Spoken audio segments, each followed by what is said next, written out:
Hey.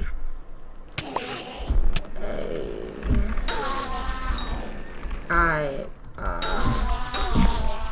it's 7 a.m. and I'm doing void blooms. Yeah, that's what I'm doing.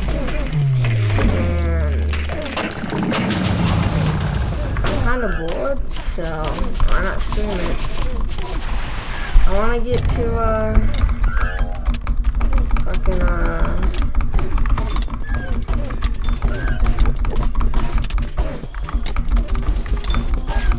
normally I don't struggle this hard on a boss. Alright, instant protector. That's dead.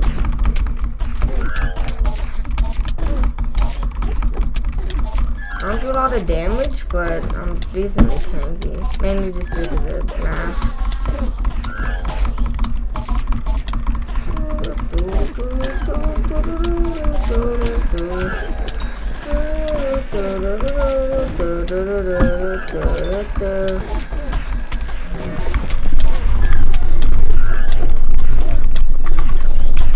Dude, 1,000. What the fuck? Huh? No, what? Why am I dying? What? Normally I'm not dying. There we go. See, man, we were never dying.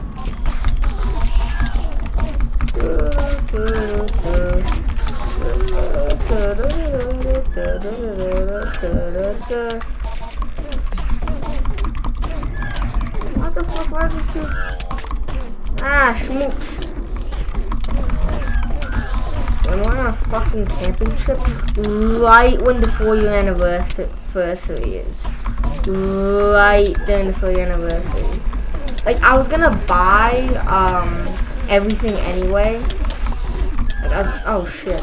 I was gonna buy like all the masks thingies, but like getting one for free is nice. And this skill XP is gonna be not bad. So we're leaving it like 1 to 2-ish.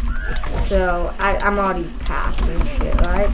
So, and it's not even 8 yet, and I can do even if I can only do 20 bosses an hour. That's still 2.5k XP, so 3 hours. That would be like 8, 9, like 10. So by 12, this shit should easily be done, right? So this is the gear we have. Oh, that reminds me, I need to put rejuvenation on all of this. How much is rejuve? Oh, I thought it was gonna be like 4 mil a pop. And if that was the case, then I would have been like, yeah, we don't really need it. So I don't know, especially for T4, it's gonna help, but it should be pretty easy. I've done a few bosses today, and I went from like 10k, and I've been up since like 6, so maybe like 2 hours so far. So it takes about a minute to spawn, and like 2 minutes to kill, so like 20 bosses an hour. Yeah. But I have time. It's not like I'm worried for time.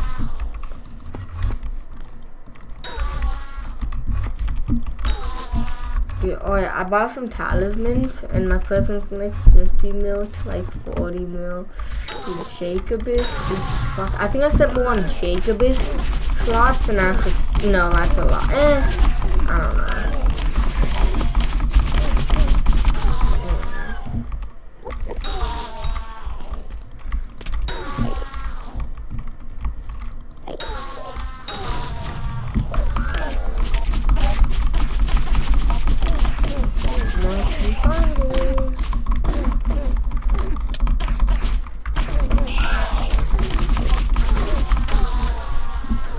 Oh, dude, look at the pet I got.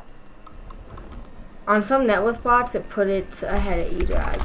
E-Drag's like 450. What is he? I bought the E-Drag for like 40 million. So, hi. Can I do that? Okay.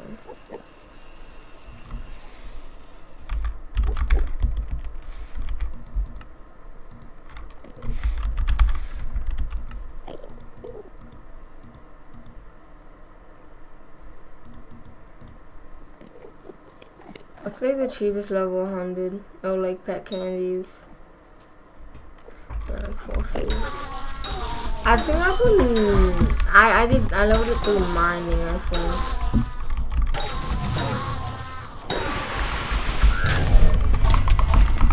I hope this boss fight isn't scuffed. Dude, we're already doing like a trillion times better.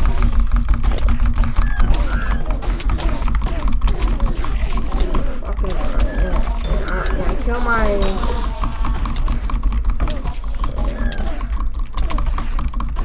Dude, I did the math. I have a 1.2 billion coin minion set up.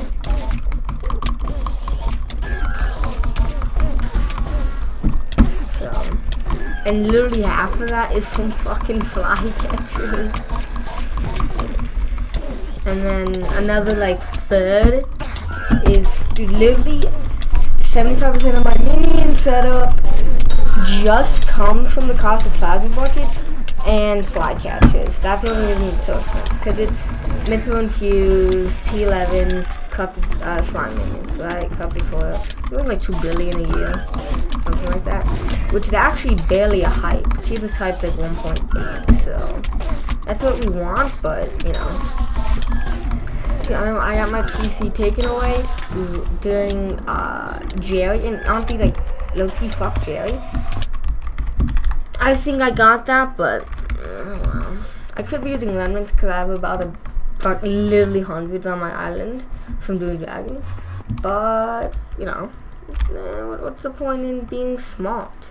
No one likes smart people. You know, I feel like the viewer.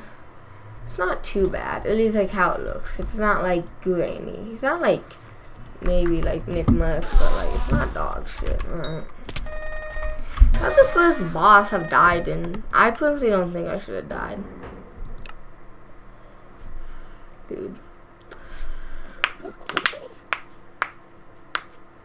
Oh my god, I can still get like another 2, 3, 5. What? 3, like 7 combat, yeah. And then Vampire Slayer is gonna. I can now do it because, yeah. Wouldn't that just be like easy Skyblock EXP? I mean, it's not, yeah. I don't know. But yeah. No, man, I'm fucking.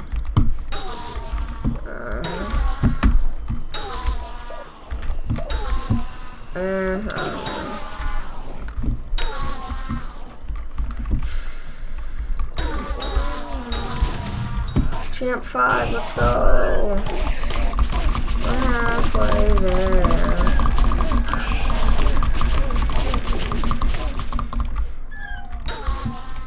Guys, look at how much more combat EXP I get. It's incredible. I don't care what people complain about cookie prices. Like, you know, just get 3 years of it. Dude, the only thing I spend bits on is cat flowers, because I don't like spending money on them. 18.5, 9 mil. Not bad.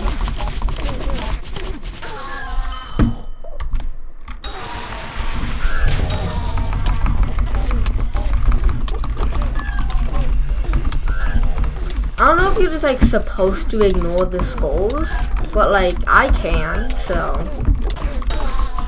dude, I can't do T3 straight up just because of DPS. Like, dude, I do 25 mil in a minute basically. I need to do like 50 mil in a minute. I need to double my damage, right? So, and I already bought talisman. The next use talisman is like 2 million coins. Now, dude, I spent like 40 mil upgrading my, actually just getting equipment, like max mine. I don't even think it's max, but like decent mining equipment. That shit boosted my money from like 18 mil an hour. Oh, sorry, from like 15 mil an hour to like 18 and a half. Yeah. Like, I want a powder. Like, if I see a 3 per coal or just a mining fiesta coal, I'll just start powder mining, and then I'll powder mine, and then the powder from the powder mining are spent in upgrades, but the powder from gemstone mining are spent on a powder mining upgrade. I'm gonna be honest, don't get a legendary escape. I only got it because I want it. I don't know. The last this is when I just say, you know.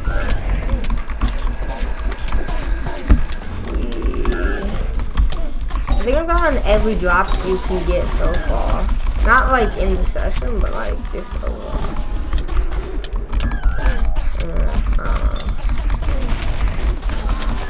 Blue spoon, man, it's steel. Like 20k isn't horrible, I guess. I think that pays for it, which is not horrible, I guess. Dude, I was in a 9-person lobby. What the fuck happened? So why am I the dude? Like in most lobbies, except for like Hub and Crimson Owl lobbies, and even then in Hub lobbies, I'm like always top 3 in Skyblock level, which you think is great until you see this. My net worth is like 6-7 bill.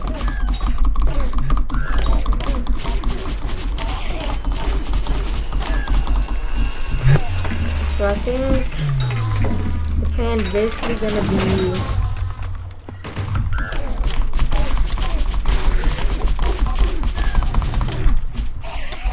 oh, look at that, I spawned another one. How convenient.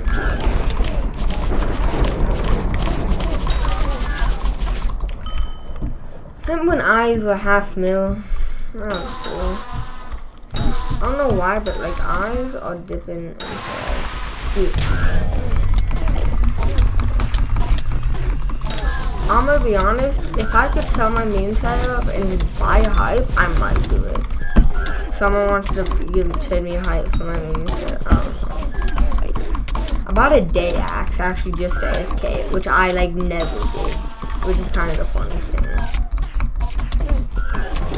I made like a few million, I don't know. I don't think I profited on the day axe, but it's nice, right? It's like just like useful to have. Dude, dude, for like a month straight, I had like 20,000 spent. I was like 20k spent. Mouse, don't you see? I was like 20k spent XP from being like spent 8. That's some bullshit. I healed. What's my spend level? Spend 8. Yeah, I got spend 8. So, which allowed me to get this, which I am now using. How much money is in my sack? I know I got like a decent amount. And not good. Oh, squash is still kind of expensive.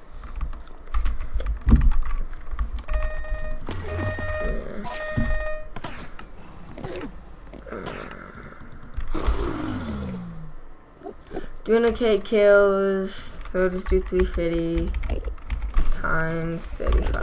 12.5 mil off that alone. And I got Scavenger 4 on this.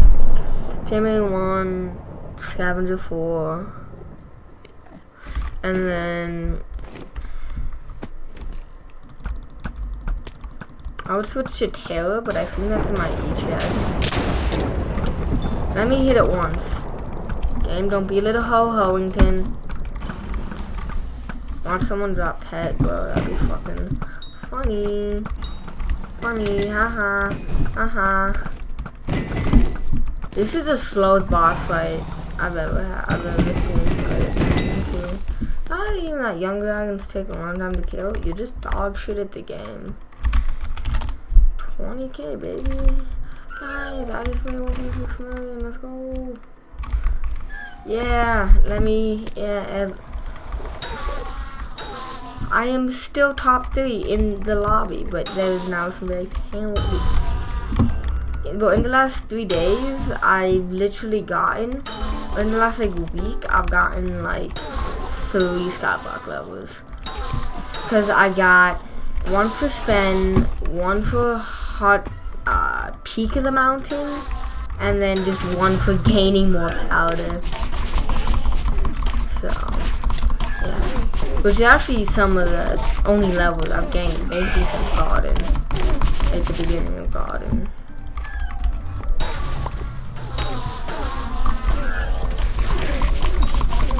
An hour, I think I'll check how much gate EXP I've gained, just so I get like an access. Because roughly I can get, theoretically, I should be getting about 2,500 now. Not great, but honestly not bad. Because tier 2, it'd be so much easier, but I just don't think it's worth it. 5 of them, yeah, mathematically, it don't make sense. Yeah, guys, do dragons. Let me have to say all to myself. Thank you. I fucking hose. Boom, boom, boom, boom. Alright, over 500 magical power. I don't know why. I know why my magical power is dog shit, because I don't have any recoms on shit. I don't want to get any recoms on shit. Can I, like, kill this dude, the boss? Or at least get it off of me? That would be not that cool.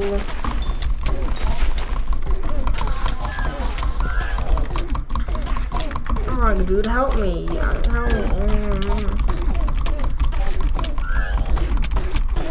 Dude, Reaper Mask, literally the only reason I can actually do this without I still jitter click on hit phase because, oh, dude, whenever I jitter click, I get hungry. I think I get the munchies for like a second whenever I jitter click, dude.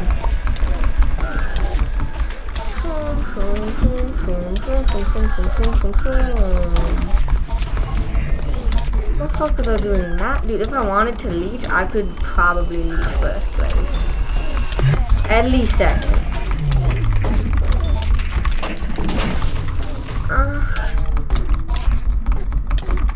Let's see how much damage they're doing.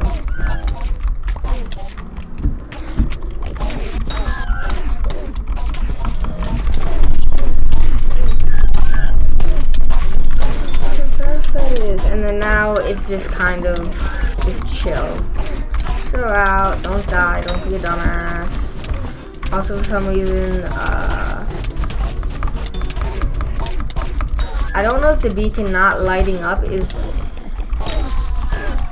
yeah, second place easy. Maybe, I don't know, maybe first, no guarantee on that though.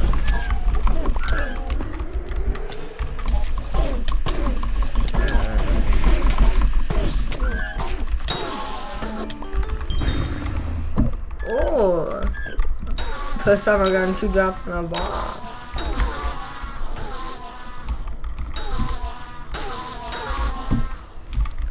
And a few 100k XP from this, which isn't bad, but like, yeah, well, it's not bad. Yay, almost, yeah. I don't know if we'll get it today, but the plan is once I do hit,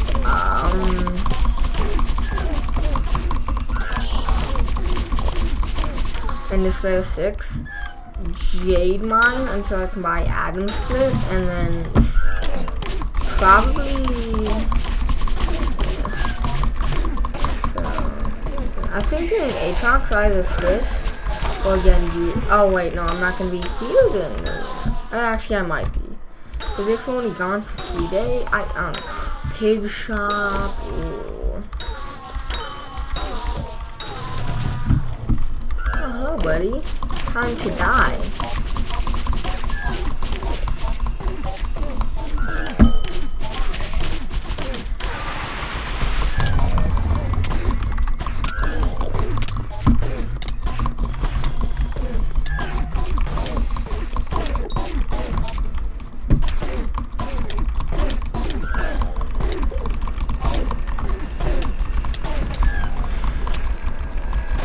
I'm honestly probably like another hour.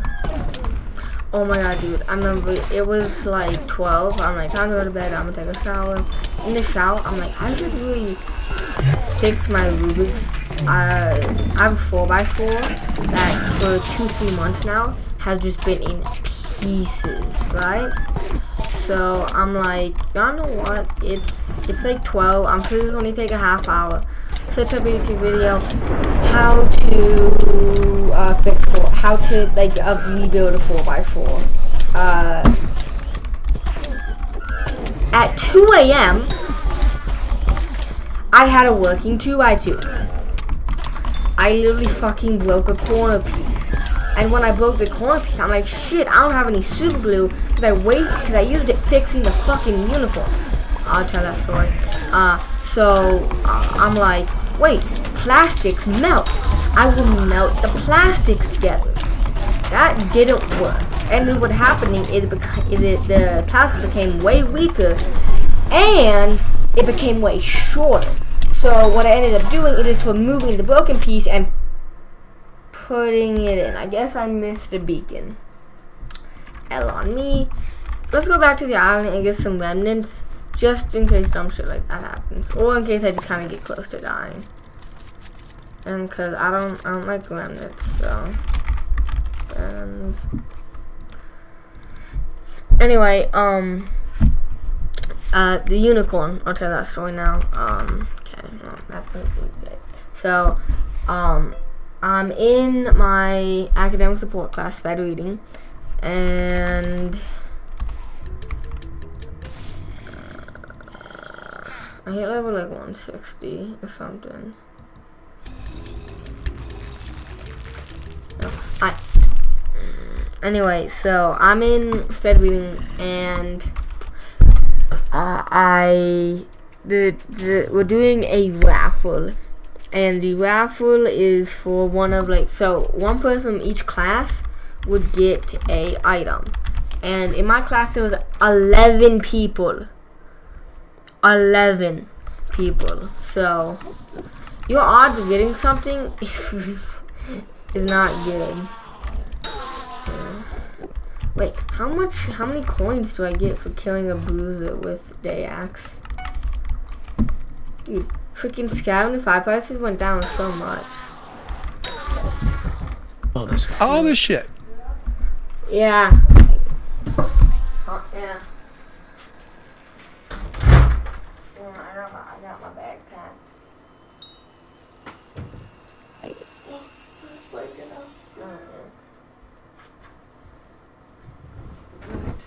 Well, we're going tomorrow, but you're packed. We're going tomorrow. We're going tomorrow, I think. Okay. Wait, are we You're on? packed. Wait, are we on tomorrow? Yeah. Oh, Today's Sunday. I thought today's Monday. Today's Sunday. Monday. Oh, it is Sunday. Alright. Okay. Well, You're ready. yeah. I love you.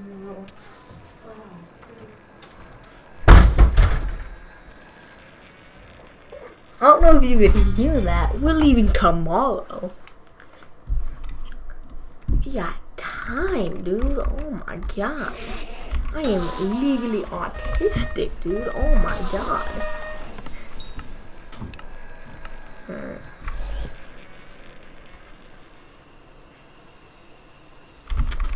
No, we're gonna kill Enderman until we get that. Look at how much more EXP I get by using my sword with a like 4 million coin enchant, dude. This isn't even recon too, and it's like soulbound, which is low-key kind of gay. Dude, I don't know why. I have rev armor. I don't think I'm ever gonna use it. I really want to sell it, but like, I don't want to sell it.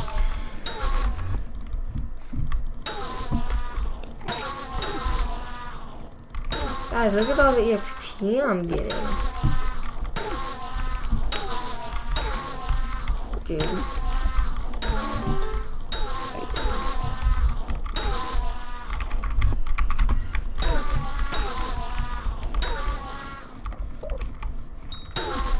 You're level 34, bud. Why are you having a high stat block level? Because you just get so much HP. It's like a stupid amount of HP. It's actually really nice. Oh, that's okay. 300,000 damage. 240, yeah.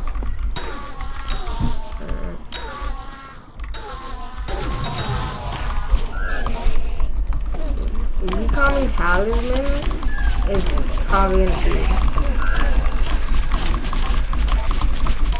I gotta play dungeons. Then I'll probably do some M1 and M2. My cat is like cat is 30. M1 has roughly the same EXP as F4 for me, but it's just like 3 times faster.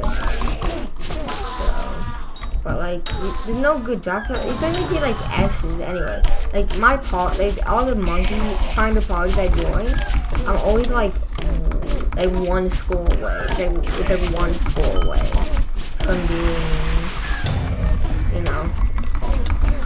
So on the first hits phase, I just like butterfly it because I don't want to waste that. Yeah. Oh, I do want some chivalry.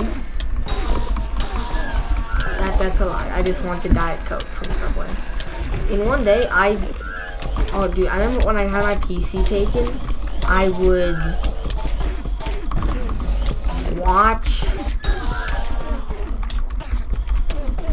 Dude, my sleeping has been fucking destroyed over the last few days. I remember, I get, like my computer, I don't know, it was a, like Wednesday like night, and on Thursday I had like 3 different things to do. I had lunch with my grandfather. I was doing something and then we were chopping down a tree at 7, and then, but not we, but like there's a company chopping down a tree, and like my dad, it was pretty cool, but you know. My dad wanted us to watch, and then also I had to like take this math test thingy, right? All in the same day. Oh, it's on Thursday, right? Yeah, it's still, well, yeah, on the same day, right? So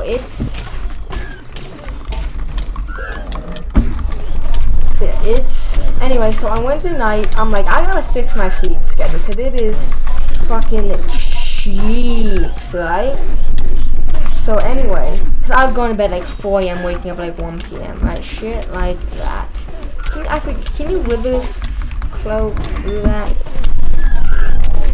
Can I get a sub 2 minute? Give me the sub 2 minute. Give me the sub 2 minute. Give me the sub 2 minute. Give me the sub 2 minute. Give me the sub 2 minute. Give me the sub 2 minute. Give me the sub 2 minute. Give me the sub 2 minute. Give me the sub. No, not happening.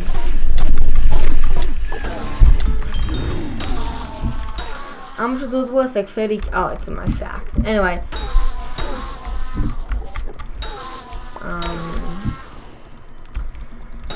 What was I talking about? Oh yeah, so I'm like, it was like 4 a.m. I'm like, I'm gonna just not sleep until like 4 p.m. I basically stay up. But the plan was after I take the math thing, just fucking pass the fuck out. Right?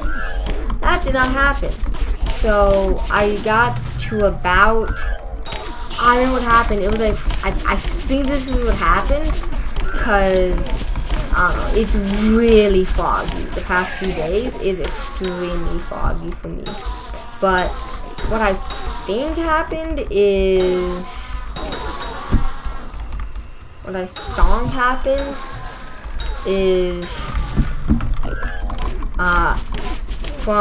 4:30, my dad walked in my room and was literally like, and earlier that day, my dad was like, just go to bed at like 2 a.m.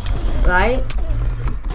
I did not, and I'm like, shit, man, I am fucked. I thought I was fucked, not because he caught me, but because I gotta stay up, right?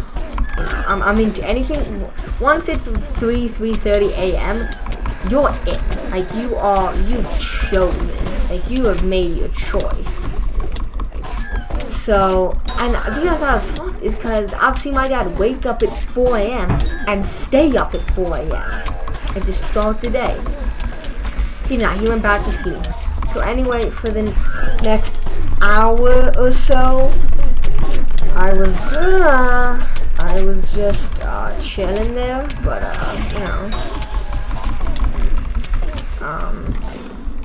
I think I didn't have my phone, so I was like playing with it. I think I was still on my computer a bit, but not a whole lot, because I'm trying to be quiet. But it becomes 5 comes like 6 o'clock-ish, right? So obviously, what do? I make myself. No. What happened? This is exactly what happened. Oh, but this might have been a different. Actually, no, that was a different bit. What the fuck? How do I get that? Hey, buddy. Do you mind dying? Real quick, huh?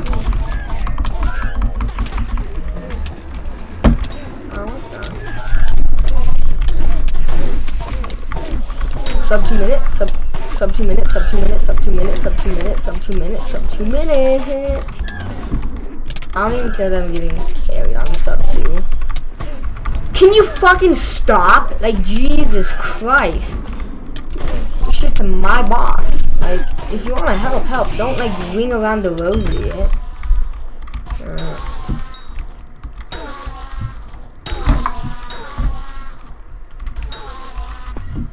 Ow.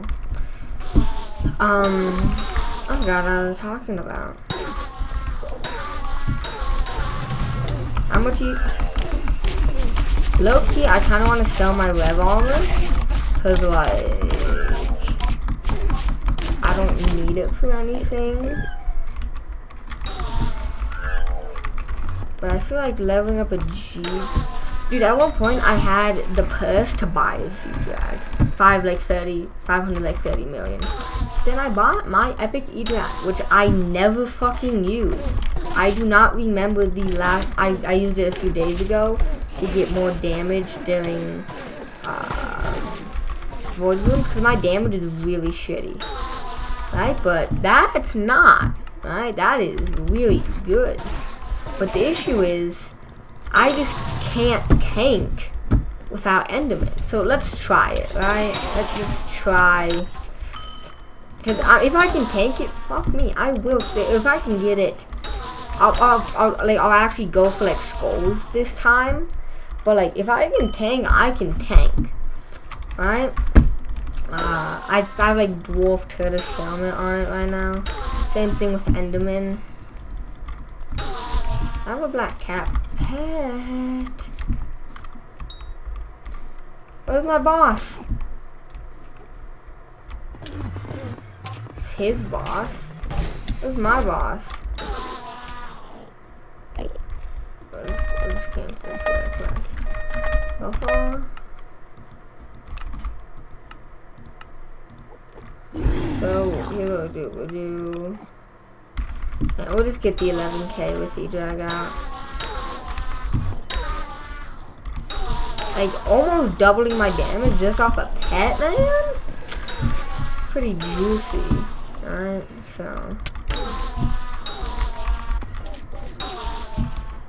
See how fast I shred these. A lot faster than before. I just need so much less EXP.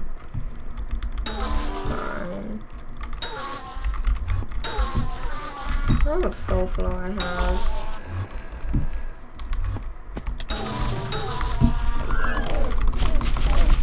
Yeah, even after like first strike, I'm still doing like 300k, which would help so much, dude.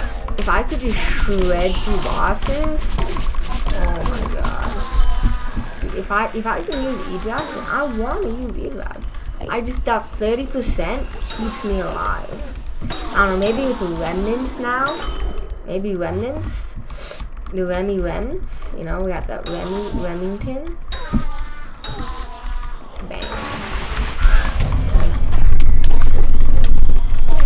We're gonna have to just try hard every single hit phase, but you know, Lifesteal is gonna go hard. Or like Siphon, I think. We're going good, going good, going good. Okay, lag. Even through the lag, we being chilling.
Let's go!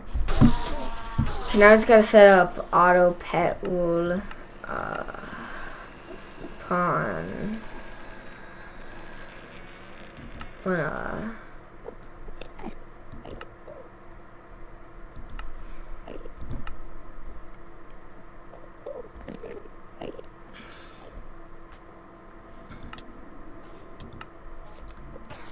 I think this is good. And I just need to manually equip E-Drag. My damage tank? What? That was really easy, dude. I was like, these mini bosses are gonna be slightly more annoying to kill, but nothing 13 CPS can't handle.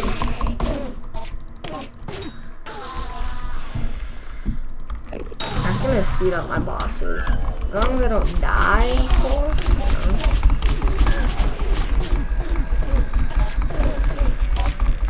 Did I run out of heals? Spawning a lot of you. That wasn't easily enough. Lifesteal with the siphon was really useful. I actually think lifesteal would be slightly better, so that's what we're gonna do. Yeah. I think just because I don't have 1,000 crit damage, it's gonna do better. I don't know why before I couldn't use E-Drag. Like I died. I don't know, maybe I'll just skill issuing. Okay.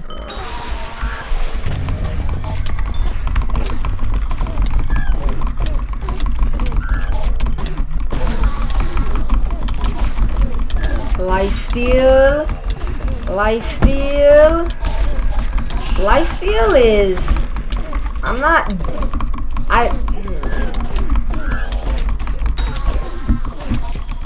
This is going a lot faster.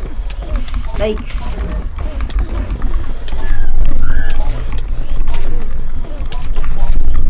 I wonder if I can kill it in a minute and a half.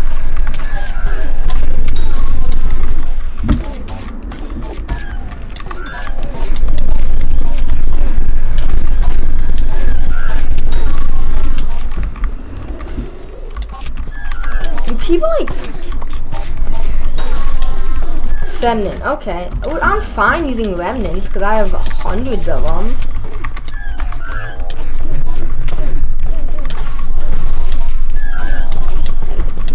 Hey, well.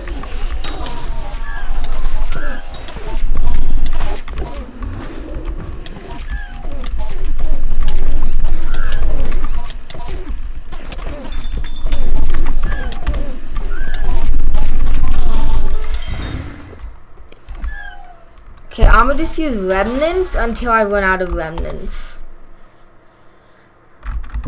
And for context, we're gonna put all the remnants I have on my island into my E-chest. So it's just... How much was that? 1 million? Yeah. So... I can, E-Drag makes it a lot faster. 1, 3, 12, 13, okay.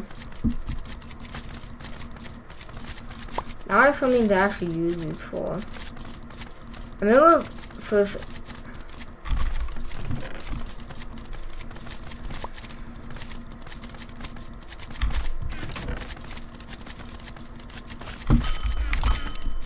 We'll just go until I fill up my E-chest. And my sword. Not like full, but like, you know.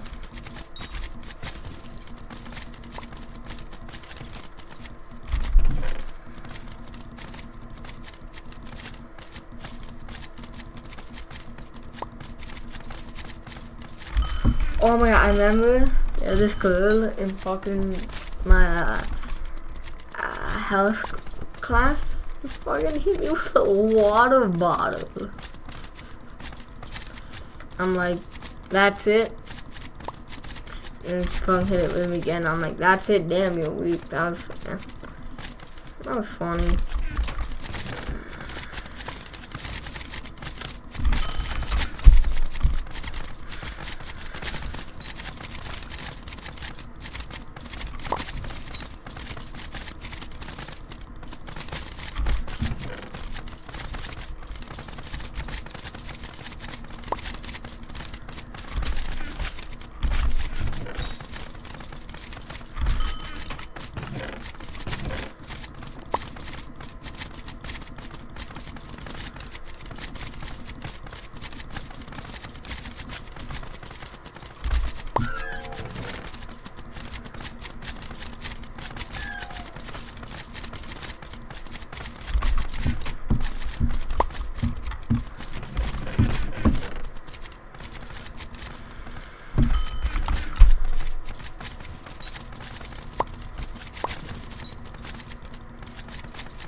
we're talking Sammy, dude. You got like a lot of crazy little opportunities in your life. I'll tell you. Well, yeah, I mean, you know, I every now and then I let out that, you know, the story that I tell sometimes is a bit of a Forrest Gump tale. You know, A little just trip bit. from one thing to another to another. I had another guy like that in here. We called it that. It was like the real life course. That's a whole. Forrest Gump. There's a couple hours of story just about L.A. and Hollywood and those people, you know. But after Were a you couple, friends with any prominent people out there? Yeah. Like who? Sammy and his wife at the time. Aldavis was his wife and his 2 kids. And I wound up taking one of his younger kids to a place called Magic Mountain in L.A. It was a theme park. Oh. And his bodyguard took us, and I took him to Magic Mountain and shit, you know. And I knew at that time there was a retired NFL player by the name of Roosevelt Greer. He was on the list of people I was making videos Right. for. Milton Berle, comedian, That name- old-time comedian. That name does sound familiar. This is going way back now. These are old timers, man. These Yeah. are Hollywood royalty. And I was making copies for these people, and they'd invite me in, and I'm talking, you know, blah, blah, blah, bullshit, and then I'd leave, you know, and shit like that. And I ran into, one day going to Topanga, we're driving through Topanga with my buddy Sean to throw the Frisbee, and you run across movie making all over the place, you know. And we're driving to the canyon, and we see the lights set up and the cameras and all these cars parked on the side of the road, and I said, cool, they're making a movie, dude, let's look. And I got my cut-off jeans on, that's it. And Sean, him too, and he says, "What do you mean, dude? Wait, whoa!" I said, "Well, they can only tell us to leave, or something. You know, they can't eat us. So let's go check it out, right?" So we walk over there, and sitting in one of these tall director chairs was the star of this particular film that we're making. And her name was Kim Darby. Her, I'm not familiar. If you've ever seen True Grit with John Wayne, I have not seen John Wayne's original one. No. well, you've seen I've seen the newer one. the newer version. Yeah. Okay, the girl Maddie What was her last name? Darby, Darby. Kim Darby. Yeah. She was sitting here in a chair, and we strolled up there, and I didn't know who the fuck she was, you know. Particularly when you meet somebody like that you've seen on the screen in person, there's not an instant connection. You kind of, oh, okay. After a while, you recognize who they are. And I said, "What's going on, man?" She goes, "Well, I'm just, you know, chilling back, waiting on my, you know, the crew to reset, and like that." And she said her name was Kim, and I'm Tim, blah, blah, blah, like that. And I told her, "Well, we're headed out to Topanga to throw the Frisbee for a while on the beach. So come on out with us." She goes, "Well, maybe I can come out when we're done here. You know, we'll see." Well, a couple hours later, here she comes strolling out on the beach. Oh, my God. You know, and she had, you know, come out and hung out with us for a little while. That's pretty cool. Yeah. But what made you want to leave? Because you were there for like a year or so? I was for a couple of years, yeah. You know, the whole Hollywood thing, that bubble had long since burst for me. You know, you have this, everybody has their own expectations about a certain thing. Like my story, for instance, you know. Yeah. People, in the story about the dimly lit, smoky back rooms kind of thing, that people have their own vision of motion picture and television and things like that. Well, I actually saw how it was done. And it just, the bubble was popped for me, you know. It didn't mean the same thing to me anymore. And I just I got bored with it. Yeah. And I said, you know, I think I've had enough. And that's when I drove back to Wisconsin. I wasn't there for maybe a couple weeks, just hanging out and fucking off. And that's when my buddy called me and said, "Dude, I'm going to Florida tomorrow. You want to go?" And which buddy was this? Mark is his name. Clark, I call him in the book because I could have very well have used his name. And some of the names are real names, but some of the names are made up. Sure. Yeah. Because and the reason for that is I have too much respect for the people that I grew up in this industry with to just throw their name out there, you know, and throw them under the bus like that without their permission. Some people I had gotten permission from, like Todd Bigelow and Bam Bam, Scotty Bigelow, I told you about. Now, I could say them because I had the permission to do so. Well, I couldn't get a hold of Mark, so I called him Clark in the book. Clark was who You've talked to him now, obviously. Oh, yeah. They've since, I mean, they're just blown away by the whole thing. You know, and I could not, by law, and, you know, when I was publishing with St. Martin's Press, I had to do the, you know, through the editing, blah, blah, blah, and that stuff, and I had to get with their legal department and sort through some legal issues, and one of those issues was that very thing, the naming of names. And you know, not everybody went to prison. There was just too many of us, man. I mean, there was 5 crews working by the time I took shit over, And I'm working 5 crews in Southwest Florida, and there's anywhere from 40, 50, 60 people on a crew. So they're focused on One the guys who are shop? more running, the senior people. The bigger I guys, would more spend- visible, guys that have been around. And the whole town was in on it too. So Everybody was hauling the pot, rest man. of the whole town. And the thing about it too in those days is nobody gave a shit whose job it was.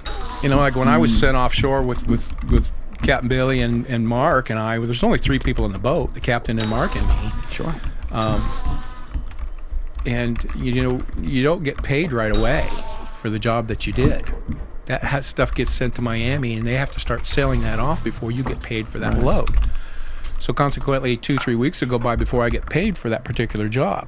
Since then, I've done probably 5 or 6 different ones, and then I'm getting paper bags slid across the table at me, and I don't remember getting. And this isn't like a corporate account where you're keeping track of There's no everything. lettering going It's on. all up here. You're like, wait, did I do a job then? Oh, wait, did I make? How much money was on that one? There's Yeah. a lot to keep track of. And it man. was just All paper cash? bag shoved for a job that I don't remember even having done. But you weren't going. He called you to go down there because he's like, I'm just going We down to did. Florida. And we you're didn't like, go down "Bet, there to I'll haul go." pot. We didn't even have a clue. And so this was Chokoloskee Island. Chokoloskee. Chokoloskee. I'll put the map again in the corners. It's a 129-acre paradise tucked away right in here, on the west coast. on the west coast of Florida. About as far it's the last city south that you can go on it, and before you get to the Everglades National Park and Big Cypress Preserve. From there, it's straight east or straight west or east to Miami. And how many people live there? Which I'm fine with. At the time. Total population of that town was just under 500, and it still is that today. This article says 600 at the end there, but they just. And is it just like Yeah, there's been 5 million trailer people parks? look It's at trailer it. parks, it's trailers. The houses that are there typically are, founding families that have been there for a long time. And the trailer part of the aspect of it was, snowbirds and people vacationing and coming down and fishing. Because a lot of the guys' fathers at that time were fishing guys, backwater tides and things like that. Some of the best fishing in the world is found right here. I'll bet. Yeah. And presidents and senators have been known to come down and fish these waters.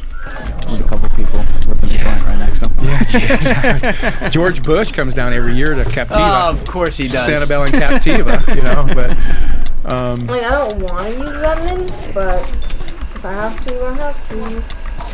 Ah!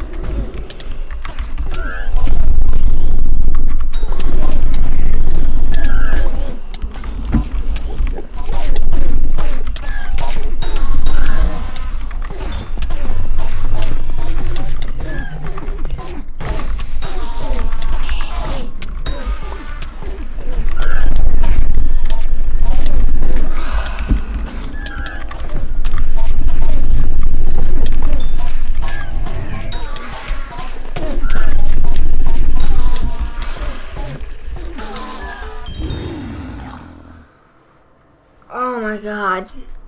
I feel like killing in only a minute's possible. Oh my god, I'm going through 4 remnants, but that's not a lot when you have 400. Throw this in there, sure. Because I'm gonna have to fill it up again, and it's just kind of nice to have like empty slots and slits.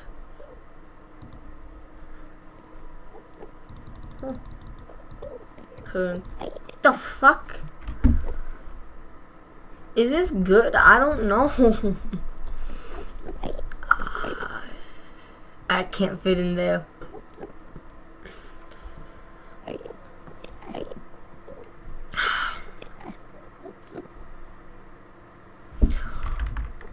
I wonder if I get my equipment, because right now my equipment's just like my mining feed equipment, but I get like some health, some defense, some intelligence, some health, some defense, some intelligence, which is actually not bad for void glooms, right? So I think we'll just keep it.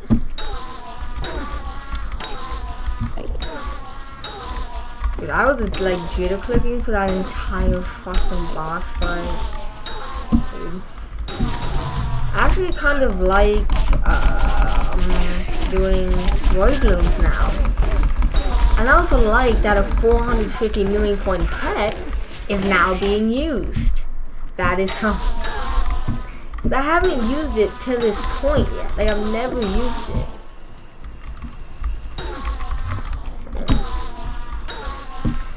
I don't know. If I can get... I want to have E-Man 6 by, like, 11 o'clock. 2.5 hours. And I'm actually doing bosses almost twice as fast. So that's nice.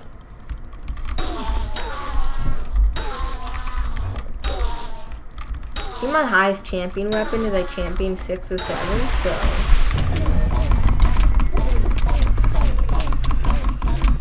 Because the lifesteal is really good too, because I'm doing loads of damage.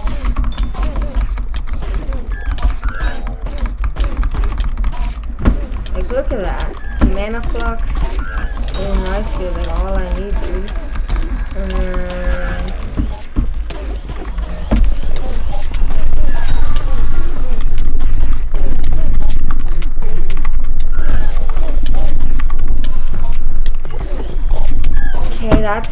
I've never used a remnant this. Oh, I don't have a lot of remnants. No. Dude, watch me like not have enough remnants. Okay, we gotta have like more in my inventory. Let's take this boss a bit slower, I guess.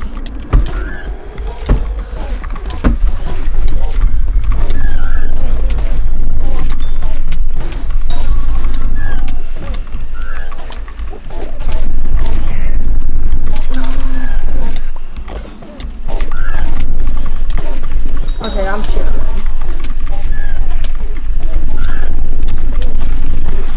I don't wanna risk it.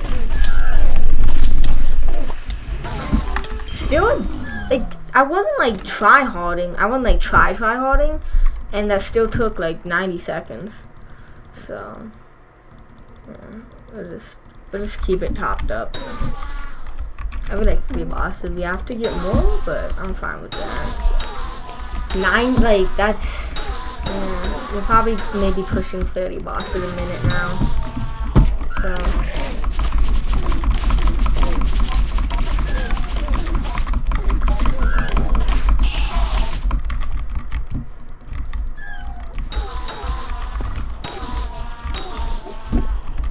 Dude, I hate people who are like, oh no, like, it's also like, they're like, no, I can't make any money because no.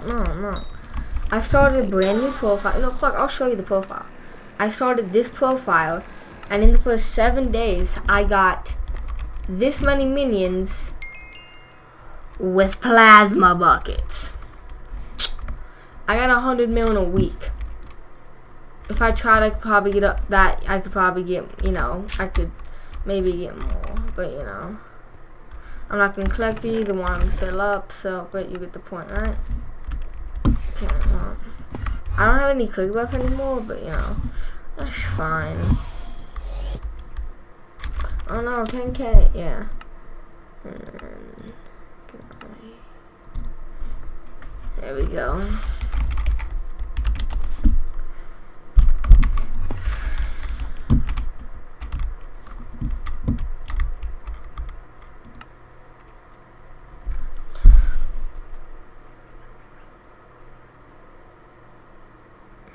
To the end of Slayer 7.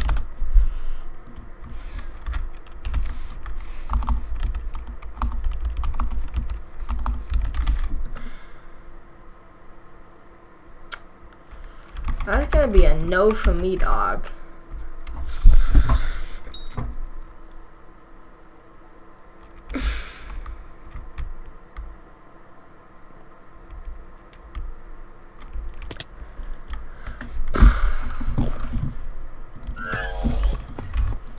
How much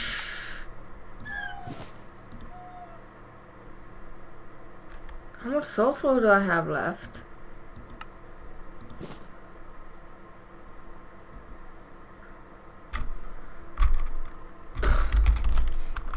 Get some more of that.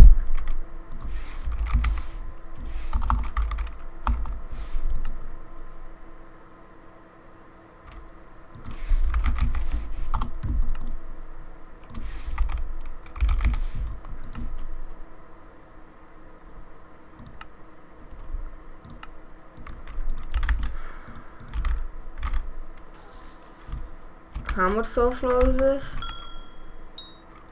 10,000. Dude, I make money just off the scavenger. Like, I profit just off scavenger. So, but like, can I make enough money to pay for the soul flow? The soul flowing tin. Oh my god. Ooh, I haven't done a void bloom up here. Do I do the damage to kill a T4? Like, cause I just need to do 50 mil a minute, which is about a miller. Slightly less than a million a second. Let's try. So, we're just gonna have to try hard.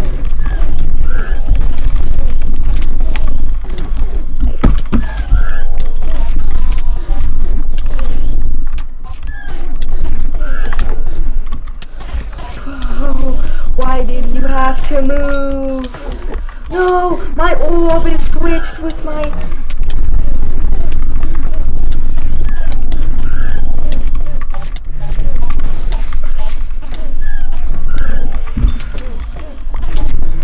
The answer is yes, I do the damage to kill a T4.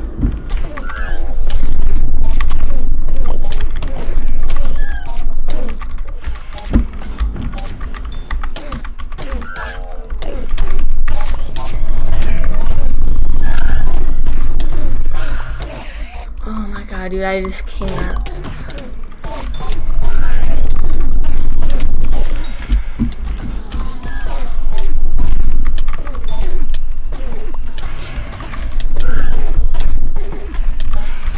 I did not realize how much eyes remnant was saving me.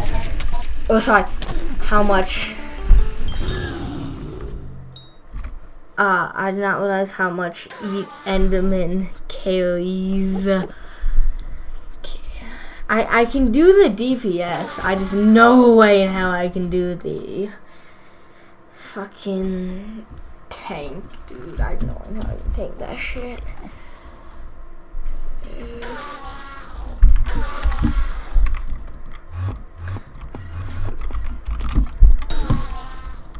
Wait, is this... Okay, I thought it was still on E-Drag because of Petunia.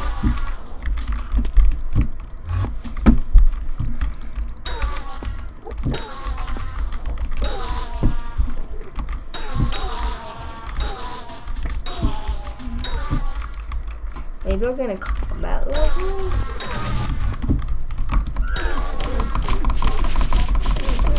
Okay, next one I'm gonna just try butterflying it because...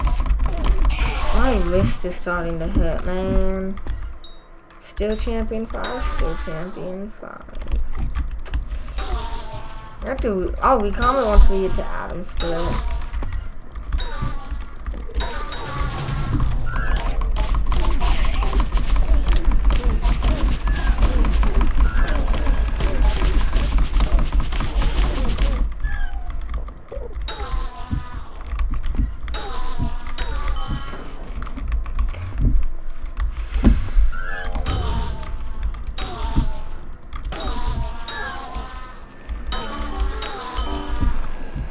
Nice, dude. I'm slightly less poor now.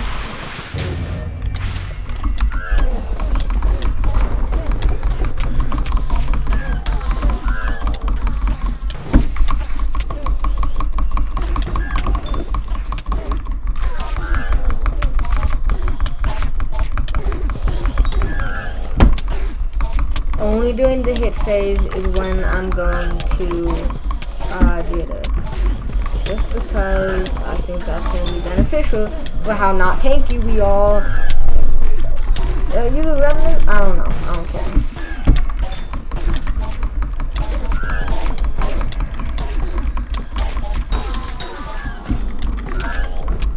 Guys, the boss is holding a beacon. Whatever will we do? Boss, this is going great.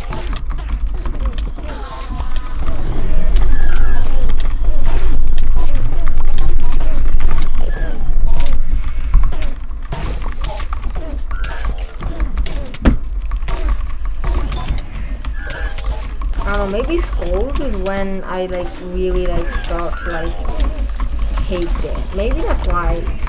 Maybe skulls are why I start to take mad damage during, because I only pop them at the end of the fight. I don't know. I don't really care.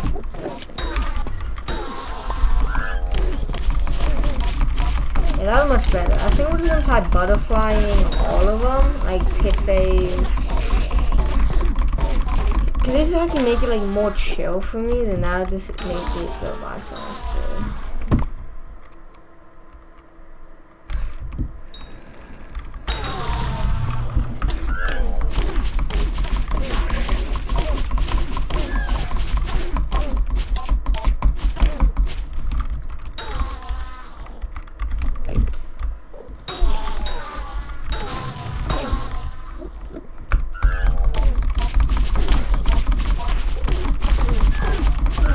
Maybe like a Juju core, a Judgment core.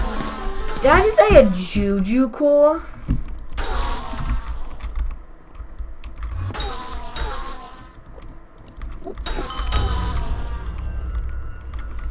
Another one.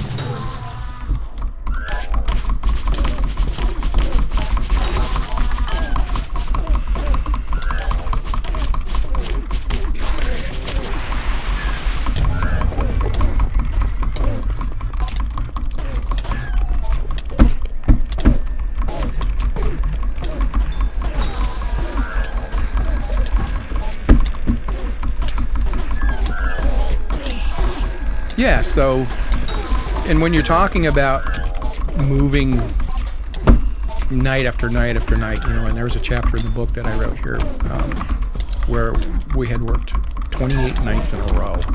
Some of the guys would have say it was more than that, but I left it at 28 nights.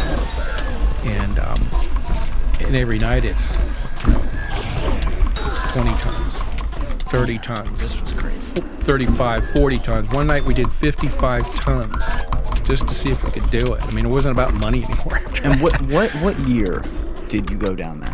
I went down in 1979. And how old were you? I was just turned 20. I was just about to turn 21 and a half, almost 22. So you were a kid. Yeah, I was just a And kid. you guys, you just went to, your buddy Clark, Mark, whatever, was going down there. Going down to work on a crab boat. Okay, so he knew he was going to work on a crab boat. Yeah. And he's like, I can get you a job there. Well, not at that time. It didn't turn out like that. I just went because he invited me to go, and I said I was that kind of a guy, and I was never one to, and I still am There we not go. one to pass up an opportunity I and didn't then, even you know, use a week any or so or too. whatever later, That's kick myself in cool. the ass for not having done it. Sure. I think that is how we I can say I did it. You're the guy that I could just see, like, I could call you up with the crazy, maybe not now. I'd call you up with the craziest shit. You'd just be like, bet, cool, I'm in. Let's go. Let's go, man. That's how I wound up in Hollywood. You know, my cousin said, Yeah. come on out. So Yeah, yeah, I'm fuck there. it, fuck Cool. it, I'm going. So Be there tomorrow. yeah, but, you know, we went into it hearing, you know, bits and pieces of stories about smuggling going on and stuff like ghost stories, you know. And you never see it. You don't very, very hear about it. Nobody ever talked about it, ever. Even when I was involved in it. You work one night and you get with your buddies the next day and go into town and go party at a club or something like that. You never spoke of it. Never brought it It up. was never brought up, ever. Did someone ever like have to tell you that? Nope. It's just understood. It was just understood because, I mean, had you done something like that, you're just done, man. Yeah. And that falls over into the spending of the money that you're making. Because we're making, like I said, I'm averaging $100,000 a week as a kid. But again, you were going down there and catching fucking crabs. Well, I went down there. Mark went down there to work on this boat.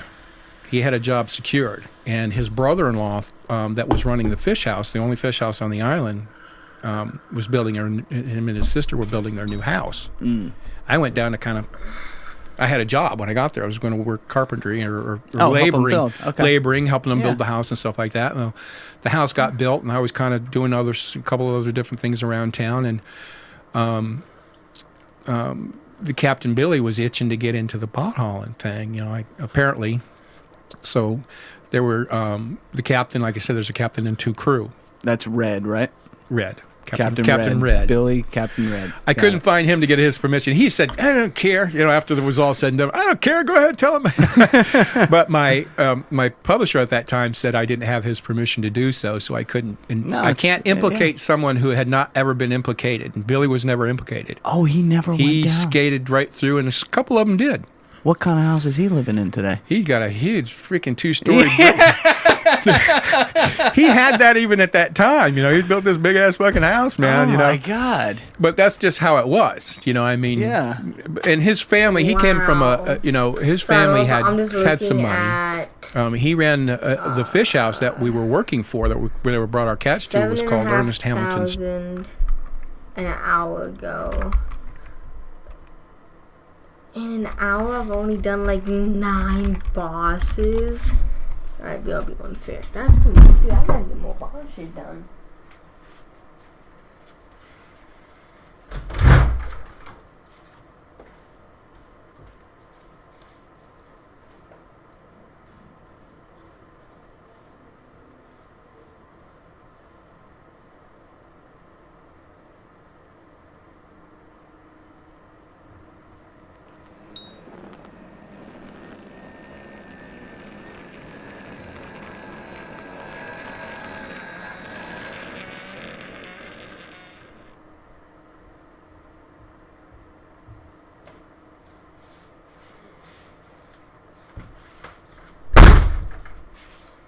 In this hour, we gotta kill at least 15 Endermen.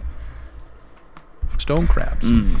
He married Ernest Hamilton's daughter, Oh, wow. so he was their father-in-law. Oh, he wasn't missing any meals. They were one of the founding families in Everglades. So Yeah. Ernest, you know, coming up in that business, he had property all over the place. I mean, they had some coins, so he could. Probably how he got off, too. And they teach you how to spend money to not have anything to show for it, but you could live within your means. And stone crabbing is a very lucrative business. You know, I mean, I was making $700, $1,200 a week sometimes during the season. Oh, because they're still paying you to go catch crabs. And you got to do the crabbing to Yeah. do the pot hauling, man. It's just Yeah. you know, you just can't do one or the other because Yeah. you got to Cover go. story. You got to go out crabbing. You know, and it's not unusual for a boat to stay out late or into the wee hours of the morning should some unfortunate weather event take place or you break down or whatever like that. It's A lot of unfortunate weather out there. a lot of unfortunate weather was happening, man, and breakdowns and what have you. But we Yeah. would do it. We would go out there, but we wouldn't pull that day.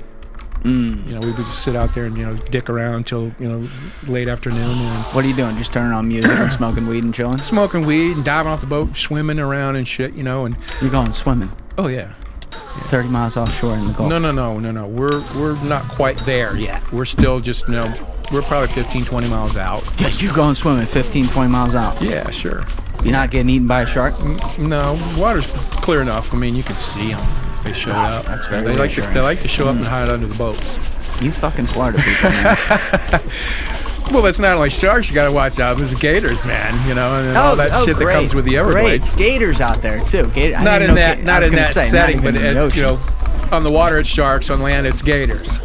But that being said, we just hang out there all day and fuck off. And a lot of times, depending on the size of the load. And my first time out ever, when I got, shanghaied, as it were.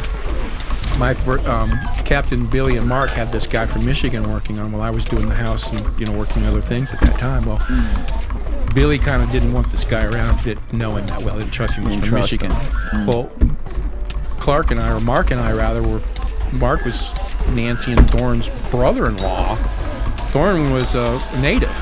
Who's Nancy and Thorne again? Nancy was Mark's sister. Thorne was Nancy's wife, or her husband, I'm sorry.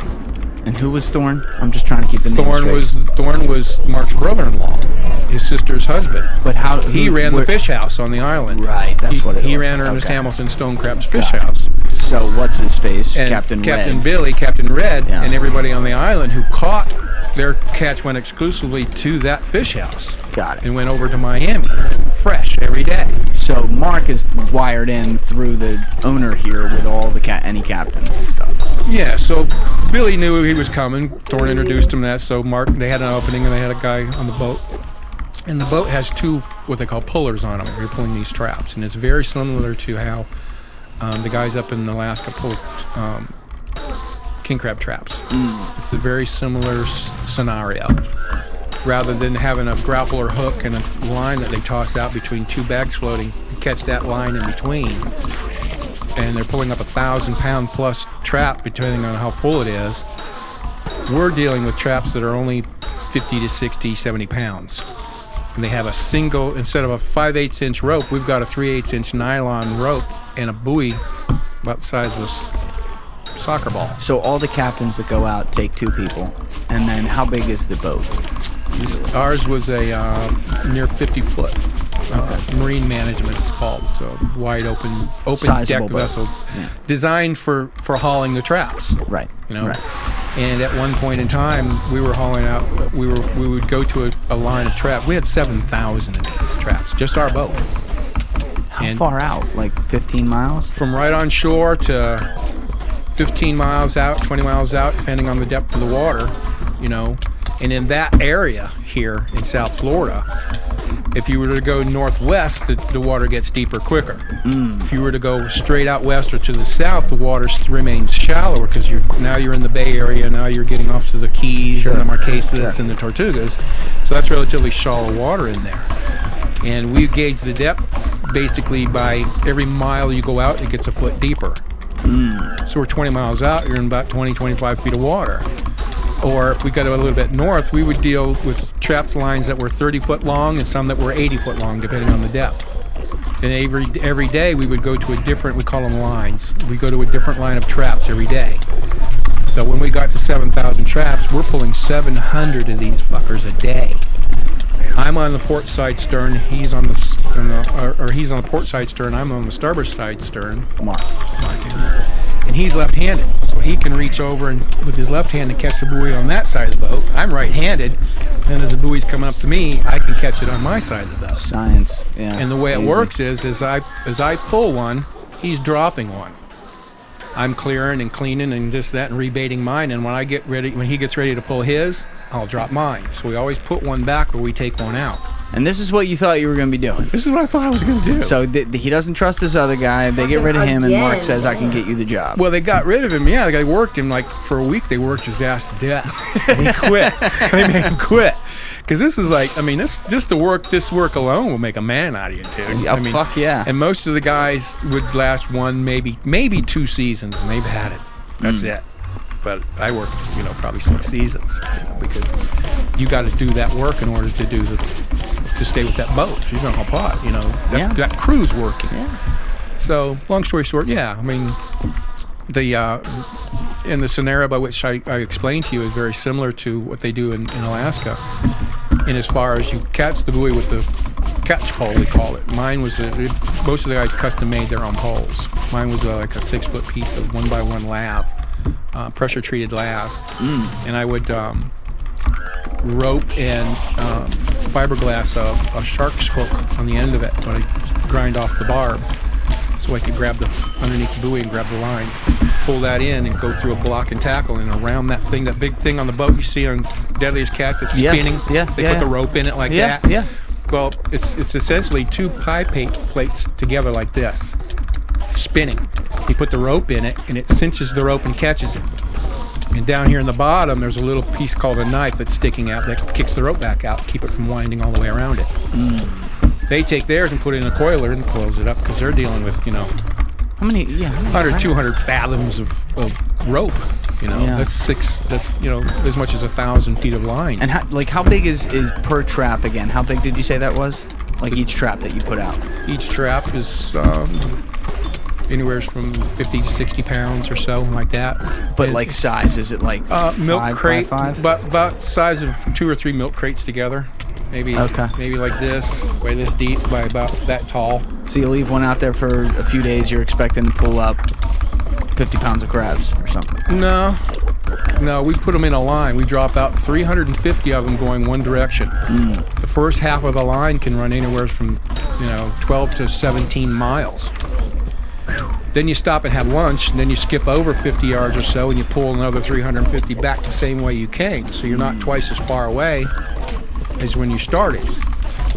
Then you go the next day to another set you've got sitting somewhere else.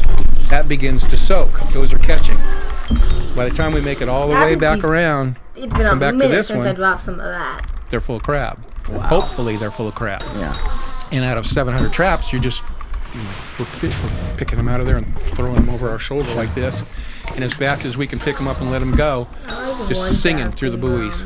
When you're, a couple little tricks that we learned every now and then to speed the process up. But you're having to unknot ropes. You're having to fix the boards because the stone crabs will sit in there. And these fuckers are huge, man. Yeah. How big do they get? They are, gosh, I've seen claws. I've seen crusher claws on crabs as big as my hand. Try stone crab, Florida. I got it here. Oh shit! Yeah. Wow. Look at that. I've got that picture right there. Yeah, that was taken by one of our guys. Oh wow. No shit. That's like the third one on Google. That's what they call a bull crab. Now, if you notice, they have two different. All crabs have two different claws on I'll them. stick that in the corner of the screen. They have two different claws on them. That one is called the crusher claw. See how big it is? Yeah. Now that goes together like this. Yep. The other one is a cutter. It goes completely together like this. See it? Yeah, they're different. One's for holding it, one's for cutting it.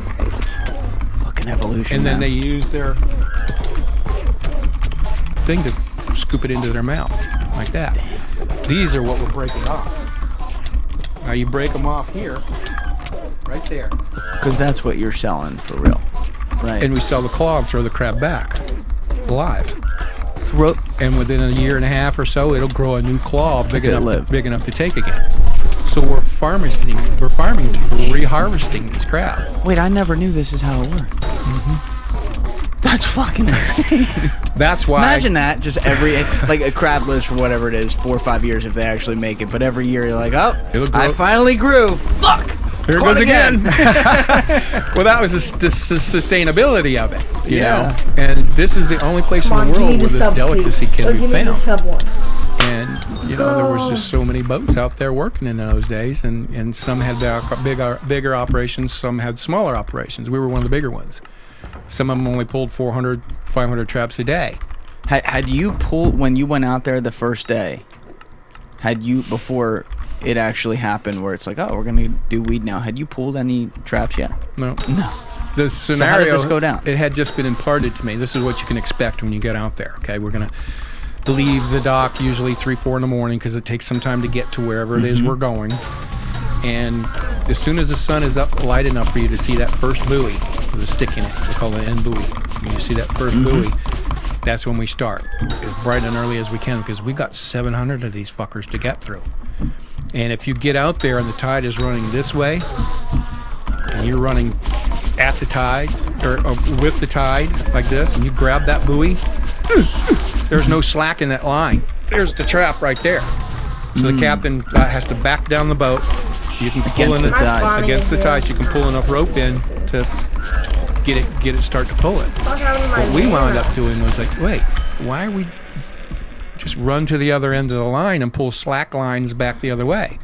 So now you're running against the tide. As soon as you pick that buoy up, there's all that slack to take up. You can just, Right.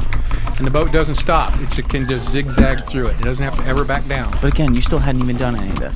No, so this is the scenario that was imparted to me, and I get on the boat and we get out there, and and the bunks were in the wheelhouse, right where the captain's sitting. And I kind of wake up and the sun's up already. I'm thinking, damn, Slept right through it. we should be working by now. And I roll over and I look out the bunk, and Billy, he looks down at me, he's got this big shitty grin on his face.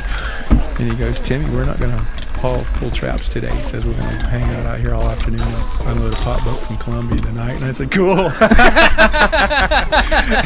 There wasn't even like a moment pause, just like, I'm in. I didn't even, fuck yeah, shit, yeah, why not? I love how what the they fuck? basically just took you hostage out there, and Mark must have been like, he'll be cool with it. It was the Don't worry biggest, about it. because it was a huge tongue-in-cheek thing for them, you Yeah. know. But they figured they would just surprise me when I got out there. So my first job ever, day ever working on that boat, was the first night I ever hauled pot. That was 15 tons. Okay, so this was the morning when you woke up. He tells you that. When does the boat... Well, first of all, how far offshore are you at that point? At that point, we're probably maybe 8-10 miles, something like that. So you're still headed out there, and Captain tells you we're going to be hauling some pot. What time did that start, and how much farther out did you go? That's well. When I got that word, it was probably just maybe 7, 8 o'clock in the morning when he told me that. Yeah. And we went and met up with another boat because the load was, we were anticipating maybe the load would be bigger, but they wound up sending that boat home. So another boat like yours. Another boat like ours. And we went off and, and just did it on our own. We did that job by ourselves. But that was 15 tons. I never, Like at night though, or? Yeah, like the scenario I'm part of. We would wait till, 3-4 hours before sundown, make a call sign, whatever one's, associated with that vessel. So, like I said, so they know that the boat approaching them is the one that should be. So no surprises on anybody's part. Yep. And pull up there and, depending on the size of the load and how many people were on the big boat or whatever, depended on whether we had to get off of ours and help them bring it out of the hold and get it on deck, then jump down on our boat and they would start throwing it down to us so we could start stacking it. So how big was the first boat you ever saw in this one? It was a shrimp boat. Probably 60, 70 foot. Okay, Shrimp boat.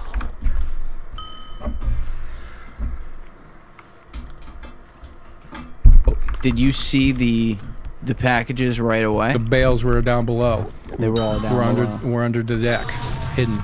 Yeah. Okay. And the So- shrimp boat's big enough, it has a big enough hold that they can do that. Where's yours? No, ours has got just, minor hole area for, inconsequentials, life preservers and, spare equipment and shit like that. But So how many tons was on this first one? 15 tons. 15. Right. I think you said that. Sorry. Right. And then, was it like? How was it packaged? Was it sea resistant already, No. or did you have to work? Oh, it wasn't. Well, it was packaged in the way that they were packaging it at that time. Now, I grew up through the evolution of what is now a bale of pot. Back in those days, in the earlier days, we were unloading boats with, we call them pillow bales. They weren't in any way, shape, or form compressed bales of weed like you see today. That people see pictures of today. They were more maybe hand crank pressed, or it was like somebody stomped this bag with their foot and then duct taped that bag and stuck it in a burlap bag and then stitched that thing shut. And they were all different sizes. There was no rhyme or reason to this shit, man. Some of them were 30 pounds and some of them were 100 pounds. And you just grab it like this, and throw it in a That makes it pile. hard on the back end too. Dude, You know? and it was messy because by the time we get them, they've already been handled. Who knows how many times they've been handled. And some of them are starting to leak and get holes in there coming apart and shit. And, So the weed's going everywhere when because they're Fucking throwing it's- them down. I mean, it's, and if we're in the hole helping them get their shit out before we can get tossed down to us, you're sweating through your clothes and this is ball ass busting work, man. Yeah. And there's shit and dust and shit and seeds are Let's flying bring everywhere. And some there's, food real quick. Give me some more remnants. Now.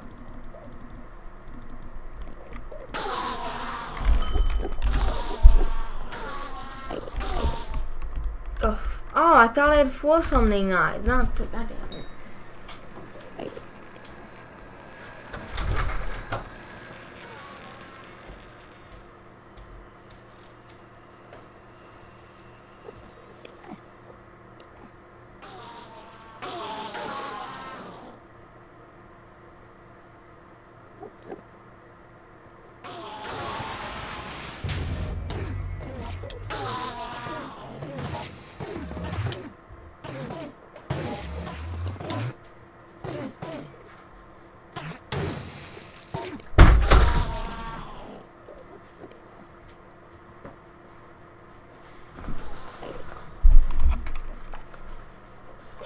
just sticking to you. All this shake is all over you, man. Plus, it's the resin dust is floating in the air down below, and it's turning us brown. I'm stained for like months on end of a permanent tan. It doesn't come off until we stop hauling pot for 2 or 3 months for the next. Not even in the shower? The next growing season. No, fuck no. It's not water soluble. Pot resin is not water soluble, so the shower ain't gonna get it off you. And it just eventually, you take enough showers, it starts coming off in patches, and you should begin to see your skin. It looks like we had some kind of fucking disease, right? But the very second day that we loaded up to go out to pull traps again. He's like, we're doing it again. No trap pulling happened that day, so we went and unloaded another boat. That very next night was 22 tons. Did he? So you do the first one. On the ride back, are you asking him questions? I mean, when we're loaded? Where'd it come from? What are we doing this every day? There's none of that. No. You were just no. going with the flow. Our job as the crew was to load the boat. Regardless of what it is. Captain's job was to drive the fucking boat and watch the radar. And when we pull away from that mothership with the load, he's busy doing his work. You don't fuck with him. He's watching radar. He's listening to radios. And we have what's called a Polaris scanner. Very unique piece of equipment in those days, whereby you didn't even have to say anything on the radio. You could just key the mic like that, and the Polaris is scanning 360 degrees. Has LED lights that are blinking, scrolling like this. And when you go like that, it stops and it tells you the direction in which that radio signal came. So we never had to talk on the radio. If there were two boats doing the job and one got out of sight of us at night, because we're running without lights, of course, we want to know where that guy's at. That's it. Oh, he's over there. Wow. We wouldn't have to say anything. This is wild. Yeah, so How many? Here's a question, because I don't. New I'm mouse. not a deep sea fisherman or anything. Sure. I always kind of wondered this, but like, are there? How many Coast Guard patrols even are there out there? Like, there can't be many. It's what? Think about it. You get off land, it's all spread out now. Like Right. it gets wider and wider. The water just stretches wider and wider. So how, like, you know, it's not like driving on a highway where you got a cop car every like 5 miles if they're feeling like they're giving tickets today. You know, it can't be. There's not that many Coast Guard, I would assume. no. In the early 80s, before the cocaine cowboys screwed everything up for everybody in South Florida. God damn you, Louisa. Fuckers. You know, they were drawing so much attention to themselves, and they got the government involved because the city of Miami and Broward and Dade County, their officials couldn't handle what was going on, so they begged the government to come down and intervene and, you know, help. And that's when the whole shit started going in Miami. You guys had a great But little system. That's going. when they had AWACS flying, the flying radar. You know, they had a blimp. They called it the Fat Boy down in Marathon Key, that they'd tethered up on like a 500 or 1,000 foot piece of cable. It was like a small blimp that had a radar device under it that could see any vessels coming through the gap. They called it. That was the Yucatan Pass. We call it the Gap. That's the area between western Yucatan eastern Yucatan and western Cuba. Come up through that and get into the Gulf of Mexico. The only other two accesses to the Atlantic or the Gulf in that time were the Mona and the Windward Passes. The Mona and the Windward Passes were bogged down with cocaine smugglers trying to get their shit into the Bahamas and into Miami. So we decided we're coming around through the Gap, through that way, and approach Everglades from the west. All right, but so they I'm putting a map in the corner right here. Is this where you're talking about? Like right here? That's the Gap right there. Got it. Come through there. Now we just make a hard right, come right over down there. So your boats would be all right here, though. This is where you would go pick it up, but that would be on that. You're saying it's on them to get to They this have spot. to get it to us, Got it. where we can have, you know, and a lot of times we like to get that boat to come in as close as we can. Sure. Give us enough time, because how the scenario works is we'll go out and unload the load, whatever it is, our boat or two boats or even three boats, depending on how much shit there is to get.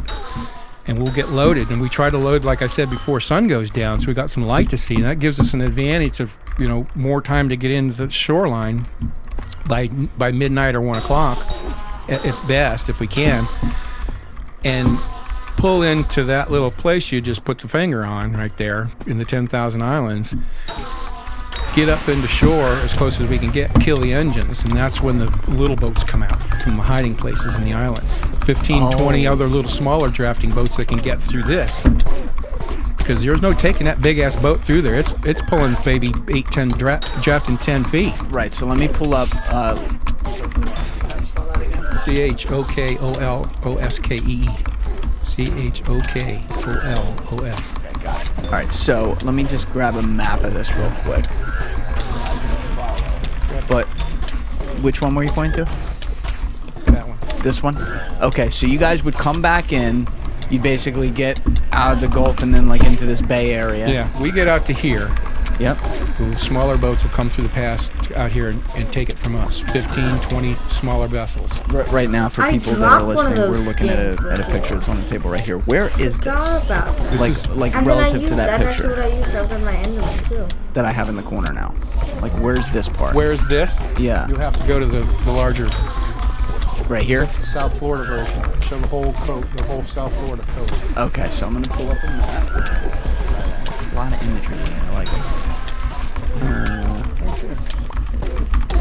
Okay. Look at what they Oh, got. yeah, Look what wow. we got. So where does your boat stop? Here's the... Right out here. Okay. All right, I'm putting this picture in the corner. Now you're going to see. I'll put a little dot right there. Really?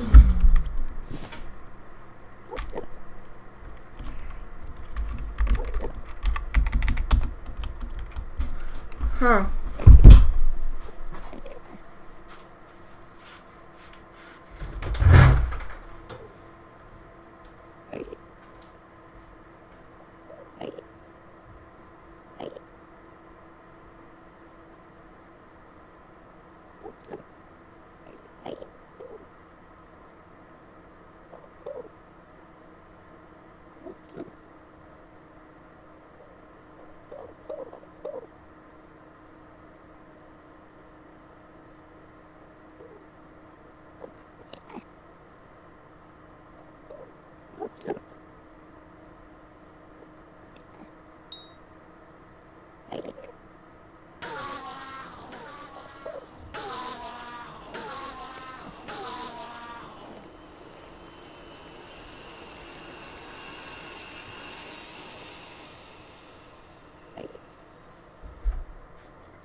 There too, so it's in the bottom left corner.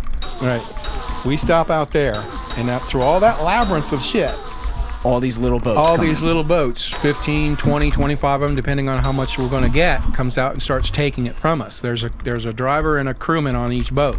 So your first night, you unload. I'm just recounting here because Right. I want to go through your first experience. Scenes. Sure. You unload 15 tons off this boat. Captain Red says, "Okay, we're done. We're going in." You go in. It's the middle of the night in the dark. You stop right there. We get it there. And then does he say like everyone chill, they're coming, or No. they just start We pulling kill up? the engine. They already know they're waiting on us. This is my comeback. Start yours at purdueglobal.edu. I have tried just about everything. Trident is the community center project, which is currently for the Wizard Portal. The amount of contributions you need has actually been dropped from 3 million to 2.2 million, so this should be a little bit easier for the community to obtain, and actually I think they're going to lower it further in the future. We're at around 37.6% progress, and I myself have been slacking on actually contributing, so I don't blame anyone else if they've been slacking as well. This is a good time to get back into it, however.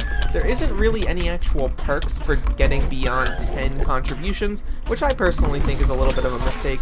I would have loved to see them maybe lower some of the cost of stuff in the Rift, maybe the amount of motes, or cheapen the actual price to get in the Rift if you donated a certain number of times. My third idea was actually giving you 1 Rift time for every donation you make, but that one might be a little overpowered. This is likely to get done relatively soon though, and it makes me think the Rift is either complete or very close to complete. Obviously, the admins probably don't want to release it during the anniversary event, which starts tomorrow and lasts for a whole week, so I'm assuming this will probably come out after. I'm good at the advanced anniversary thing lasts for a week, so I should be able to get some time playing. But not as much. Video is here. We're launching with For the 20th. Probably the 28th, if I had to guess right now, but we'll just have to wait and see on when this gets done. The second thing I wanted to show off is actually in the election room, because Marina is going to be the next mayor. Normally this isn't something I talk about in these videos, but I do think it's relevant here because that 50% fishing wisdom buff will likely stack with the 20% buff that we're getting as part of the anniversary event. So if you're going to fish, that will definitely be the time. You're going to be able to gain a lot of levels really quickly. Aside from this though, we're actually getting a pretty cool video which will launch later today. This seems to be a tribute video to the 4 years of Skyblock, so I highly recommend checking it out on the Hypixel YouTube channel. Overall, the anniversary event looks to be relatively major with a lot of new things going on. The Rift is getting closer than it ever was really before and will likely launch before the end of the month. And honestly, if I had to guess, I think this YouTube video based on the last 4 years of Skyblock will be a pretty amazing celebration of everything that's happened over the last half-decade at this point. Really crazy stuff to think about. The fact that we've been playing this game for 4 years is insane.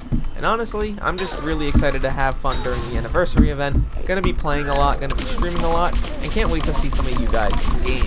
At the end of the day though, my name is Aurelius. Thank you so much for watching this video till the end. And look to the future, fellas, because I will see you then.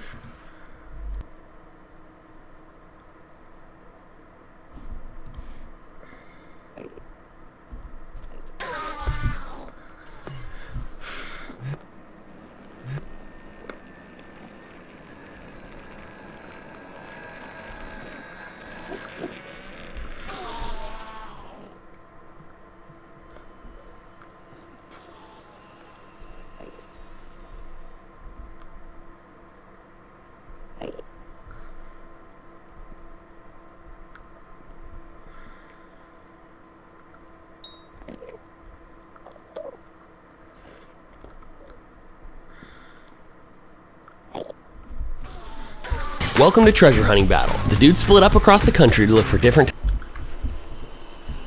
Sway we go live.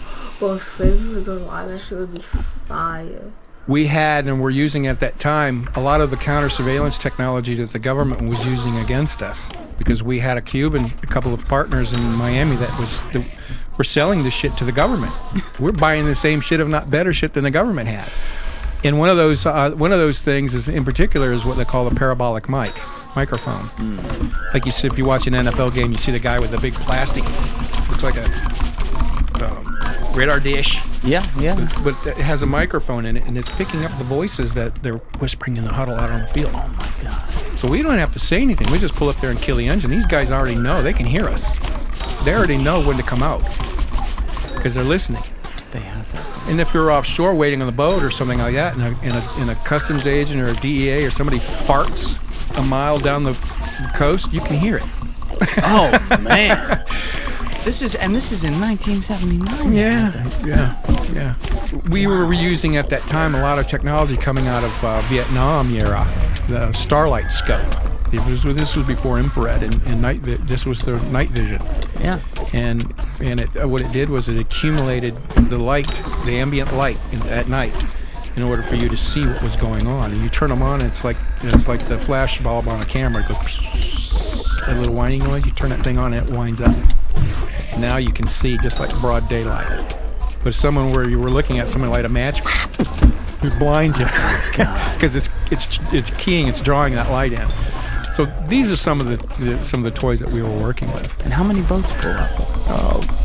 Depending on what we're doing, how much we're doing, anywhere from 15, 20 boats, 25 of these little boats, like flies on a garbage can, man. Half the town, and some of the people from Goodland or even Marco get involved, because it takes anywhere from 50 to 70 people to make one job work. Did anyone make a joke like, "Oh, the new guy, how you doing"? None of that. No, just all business. No, nobody ever said anybody's name. If you knew them, you just don't talk about it because they're using the same shit we're using. If they're listening to us, you're gonna hear names and it's just like, "Hey man, what's up? What's going on, bro?" It's just work. How long? Get it? There's no time for conversation and bullshit, man. They pull up to us, our boat, like flies on a garbage can. They just stick it in there any which way they can get it. Is it one at a time? No, they're all just crowded around that boat. 5 or 6 of them on the stern. They're bumping their bows up against the boat. The guy gets off and he starts throwing them on their boat, helping us unload. How long does this take? They make as many trips as they can through that labyrinth onto Chokoloskee as they can until our boat's unloaded. Oh, it was that much on there? They couldn't even get it in one shot? Oh, all those boats? Yeah, yeah. How big were their boats? Bro, you level 28. You can't do shit.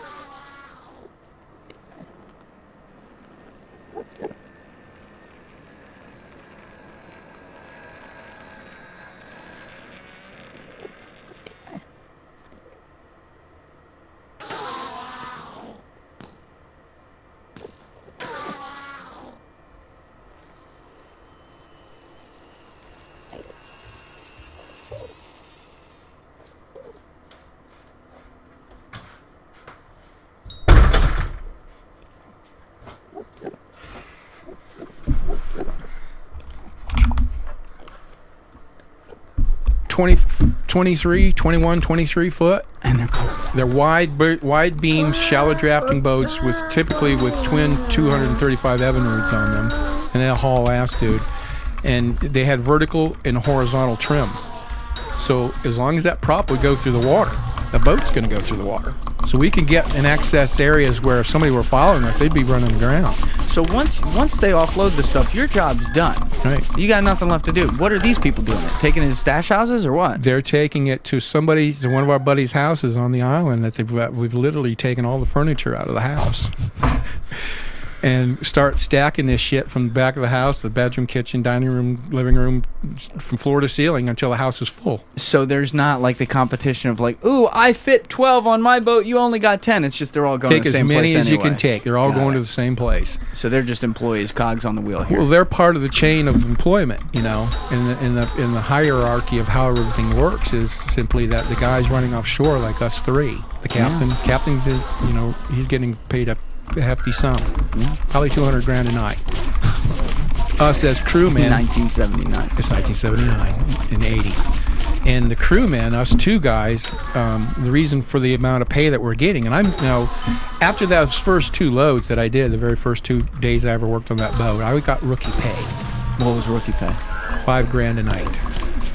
That's probably more money you ever made in your fucking life. Dude, you know, when I got the money, you know, when I got the paper bag shoved across the kitchen table at me with 10 grand in it, it was like, holy crap, this is fucking awesome. Because, you know, in those days, 15,000 was a good blue collar wage. After day one, though, they unload all the stuff off the boats, all the little boats, dude. They take it away. Do you guys go right back out? We go offshore and clean up. Clean our boat off. And did you come back in before the next day, or you stayed Sit out out there next to a line of traps, wake the next morning, pull that line of traps and bring it in. Okay, so you'd never gotten off the boat before you got paid at a kitchen table somewhere. No. So you're just chilling, like, all right. Pay let's see doesn't where this come for goes. weeks after. Oh my God. Because that load that you brought in has to start getting sold before they'll get paid from that load. Right, okay, we'll get to that. But Right. you have to clean. This was the other thing. Yeah. Because these pillow, you call them pillow bags? Pillow bales. Okay, pillow bales. Nasty Because they fuckers. were so bad and loose, the weed is getting all over the place, and it's not Dude. just, you can't just pick it up and smoke it. It's all like seeds and shit. We're brooming it into piles and taking an ice shovel and throwing. I've thrown more shit. I've dumped more shit out of my boots than any 10 guys could smoke in their lifetime. I'll guarantee it. It was that nasty. But the thing of it is because it was so nasty, we were down there with knives and screwdrivers getting it out of the little cracks and everything like that. Because if something were to grab somebody's attention and they come out looking, they One board our seed. vessel one seed, you're cooked. You're Even done. if you could say, oh, I just smoked that. Doesn't no, matter. because it's a seed. Yeah, fuck. There's no assumption on their only assumption is that you were involved with whatever it was we're looking for, and they seize your boat and that's the end of On it. a 50, 60-foot boat, you got to get every single thing. Like, what's this? The smell's got to be everywhere, too. Oh yeah, dude, we Insane. smell like constantly where we're smelling. How do you get rid of that? The boat itself, you bleach it, rinse it down and bleach it. What scrub about it. your fucking arms and shit? Hey. Oh well. Dive off the I boat. smell like and it. You don't soap see up, it, though. You know, yeah, but It's just you how I know, smell. Nobody ever questioned that. It's something that I'm part to as part of the story, but it was never a concern. It went, oh god, I look like a fucking, you know, a ball of resin. Assume that. Yeah. I got a resin tan, man. You know what? But as dirty as nasty as it was, that was the reason why we go offshore and clean up while the shore crew continues doing what they're doing. Now all this stuff has to First be thing in the morning, right? put and locked away in this house before the sun comes up. Oh, this Now- is still all before the sun comes up. All before the sun comes up. So you're cleaning in the dark. We're cleaning in the dark offshore. We got deck lights and shit like that, you know. But the guys are putting the shit into the houses, and while they're bringing it, there's a shore crew. Yeah. There's a whole other shore Yeah. crew, man. There's like I said, there's like 50, 60 people it takes to make this shit work. Fuck yeah. And we're only a small part of the cog in the wheel. We take it from the mothership and bring it and give it to them. Now the shore crew works. They get into the houses, and what doesn't get put in the houses, some of the guys that are, you know, have vehicles that are going to be driving, whether it be a car, a van, or a truck, or a bus, or a motorhome, or, you know, whatever you can stick a bale of pot in, we were using. That's when the women in the town get involved in it, because they're drivers the next day. And if it didn't go into the house, the driver of the vehicle is never the owner of it. They'll bring it out while we're loading the house, load that van, car, truck, or whatever it is, drive it into town, and park it in the driveway. Go in the house and leave it sit there all night. The actual moving it to Miami happens the next morning when the sun comes up. So it's never in their home, but it's still in the car that they own, right? We bring it all in during the night, and we ship it all to Miami during broad daylight the next day. Now, how long did it take to clean the boat? 3 of you It doing could take a couple hours, 3-4 hours. I'm surprised you could get it done that fast, to be honest. Well, we got good at it after a while, and then Billy's dad came up with a great idea that we ultimately wind up doing, was taking a couple rolls of plastic of Visclean and duct tape, line the whole entire deck of the boat with Visclean, drape it over. Dude, the great part about remnants is you only need to worry about beacons. It's like just throw 20 of them in your inventory and then just shut your brain off. It's beautiful. This is how Skyblock was meant to be played. Bug abusing the fuck out of it. Do, do, do, do, do.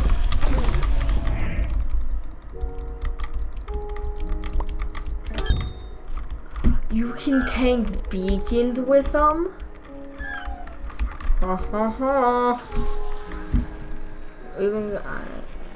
Wow, it's only been an hour and a half. I think I've definitely done more bosses in the last hour, but it's not great.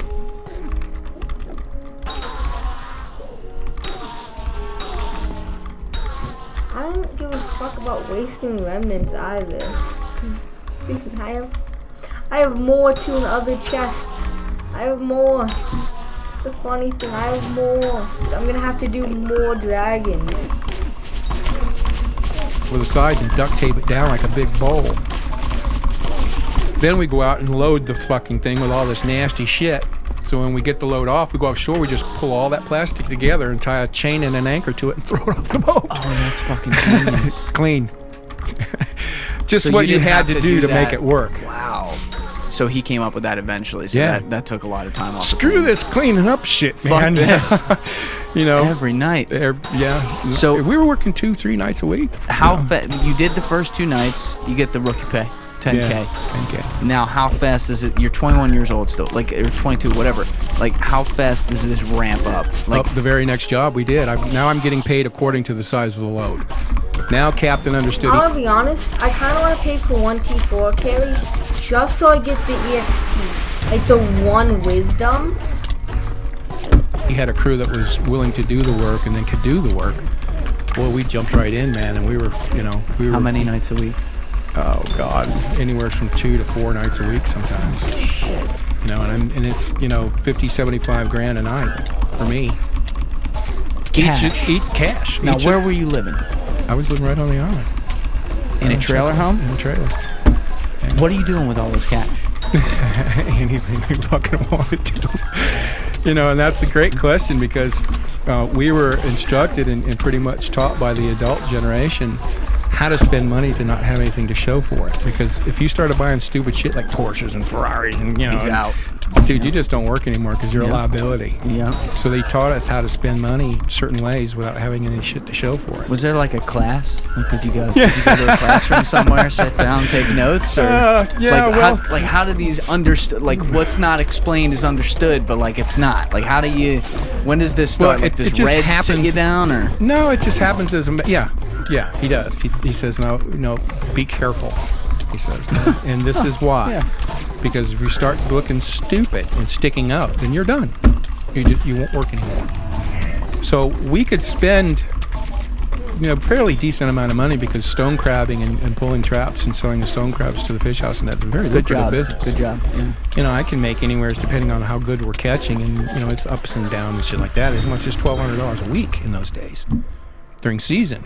The catches were that lucrative. So I could live according to that means of income, and anything over and above that, was done by subterfuge.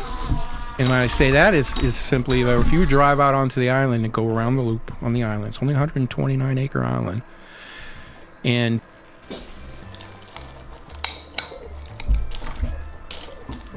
How is it, my love?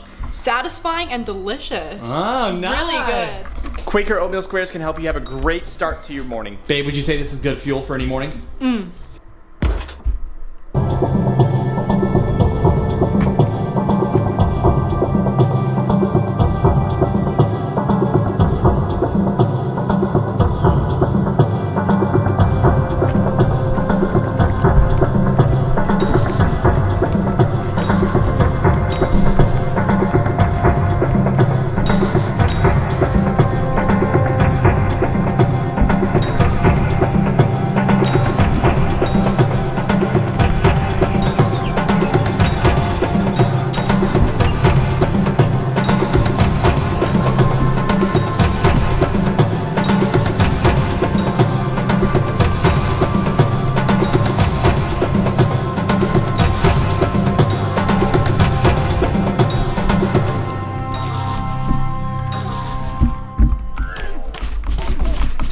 Do you know this game?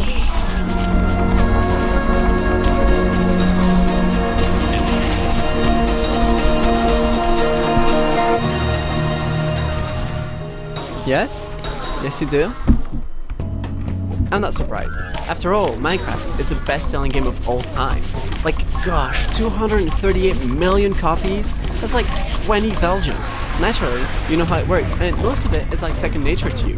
Moving, crafting, placing blocks, and fighting are all things you're familiar with. Reading the title, you might be thinking I'll tell you more about the game. Some kind of secret, guarded only by the best, the ultimate way to play, how to be better than your friends, or even something the developers don't realize. But no, this video isn't even about me.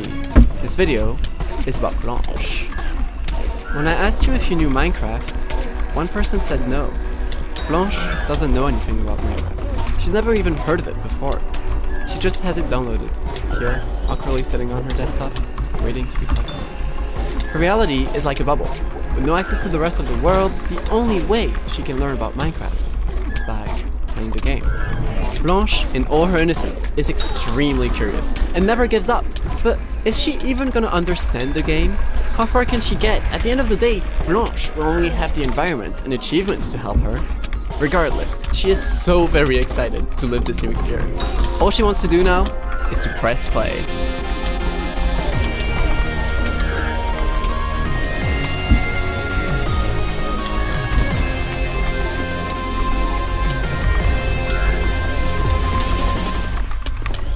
There she is, surrounded by pixels in a seemingly endless world.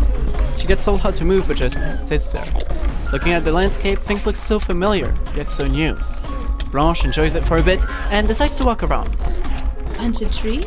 Wouldn't that hurt? She still does it, and instead of falling on her face, the tree just floats there. She could leave it be, but wants to cut it all down. With the logs, new crafts show up. Curious, but still confused, she just goes to the next tree. The game tells her to open her inventory. So much space! I must be so strong. Give it some more time, and she's crafted her first ever plant.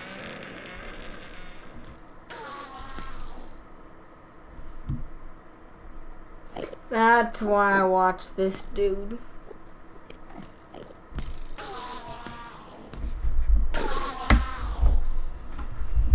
Why are you subscribed? Maybe my voice is already giving you a hint. Maybe if I change the background, you already know. But if you don't, hi, I'm Niv, formerly known as Yatsu. I'm the guy who beat Fundy's difficulty. That's probably the only thing you know me as. So yeah, rebrand, Also, I'm uploading soon. That's why I watched that, dude. Okay, we're gonna stay subbed then. What do I want to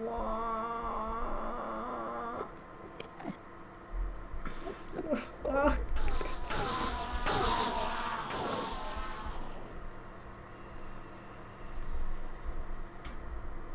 You got a handle on bingo?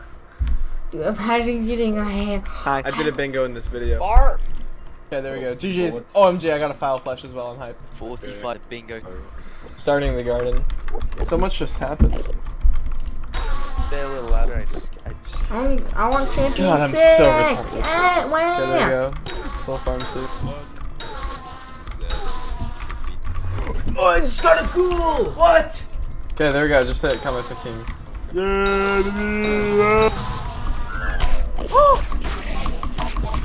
GG's.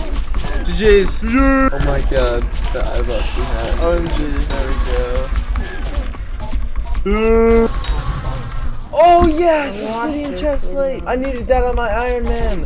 Another obsidian chestplate.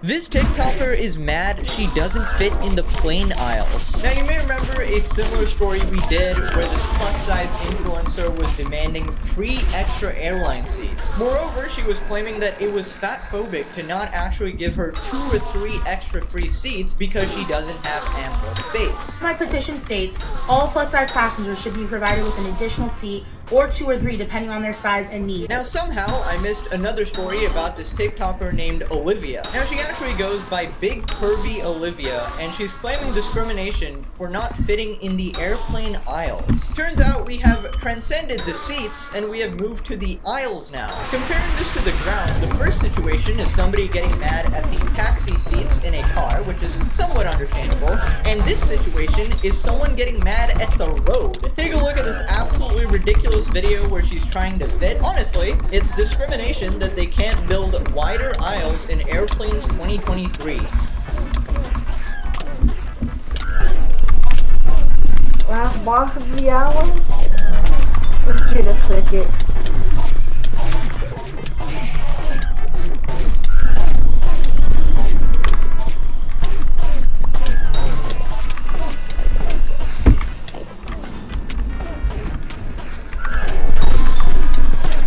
Mentos gum comes in a durable, recyclable paperboard gum bottle.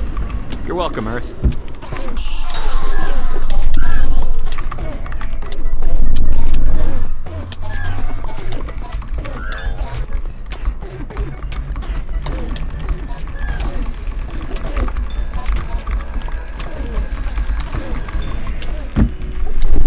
First off, thank you, David Goggins, for that 100-mile run there. Turns out the video is actually sped up, guys. That actually took her 18 hours and 56 minutes. Haters will say I'm lying. If this isn't evidence that we are failing as a society at large, I don't know what is. Now, before we move on to some of her antics and some of the content she's been making off of this. Let's go. Alright, so in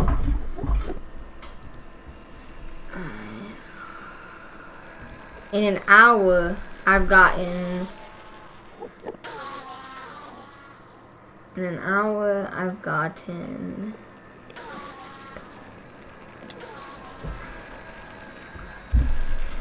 6,400 to, wow, so over 2,000 EXP. Only like 2 more hours to go. I'm getting a force, dude. I'm gonna get another Skyblock level. Let's go.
Someone to drag on these nuts.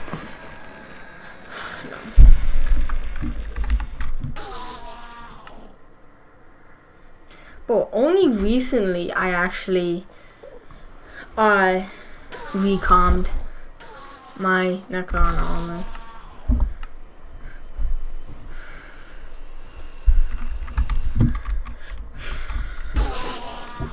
No viewers, let's go. Coke Studio Anthem, Be Who You Are, conducted by Let's just quickly address how dumb this all is. The fact of the matter is, if you are this big and you still want to fly a commercial airplane, you basically have three options. Option one is to obviously deal with it because you're not the only one who's actually inconvenienced by these planes. Tall people are inconvenienced, and other people have different problems. For example, personally, I struggled with a lot of poop problems. Now, granted, I wasn't really flying that much, but the few times I did, it was really tough. Now, did I claim discrimination and order the airlines to exclusively make new toilets for me specifically? Nope, I basically sucked it up, held it in, and shit my pants. Okay, I'm sorry to all the other passengers on that plane, but I really couldn't make it to the toilet, man. But hey, now it's a funny story, right guys? Right? Option 2, you can purchase 2 or 3 extra seats in your economy class, or you can just fly. You know, when I had my computer taken, my diet for 2-3 days straight was popcorn and Diet Coke. I drank 9 Diet Coke in a day. I did not feel good about myself. I'm currently drinking a Diet Coke. Business class or first class. Now, all of those options cost a lot of extra money, but the truth is, that's how life works, and you know what's funny? You never see an obese poor person. Or you gotta have some amount of money. You gotta pay extra if you were going to be like this. There's a very foreign concept, you know, preached by Shaolin monks, right? It's called accountability for your goddamn actions. 3, 2, 1, and option 3, arguably the best one, probably just move to the luggage department. I really don't think they'll mind just to put you in with the other luggage as well because the weight is similar to the other luggage. Now, it probably won't be too comfortable, but I don't know, maybe if it's a short flight, probably take a nap and just be like, hey. If I could stand on a plane, I might want to do it like low-key. Grammy-winning American multi-instrument.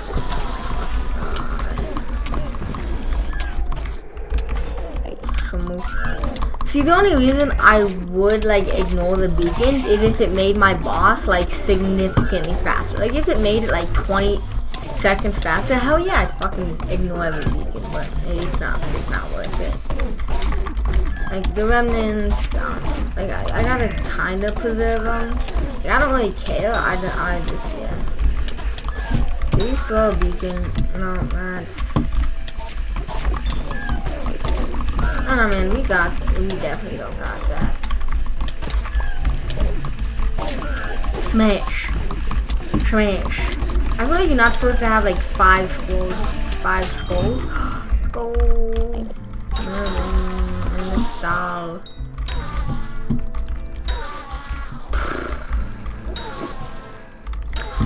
How many more bosses to go? What is that? Like 409? Did it say? 4209. 4209 divided by 125. 34 more bosses. If I can do 16 an hour, you know, that's too much. I said I want to be done by like 10:30. I'm not gonna be done by 10:30. If I'm done by 12, I'll be happy.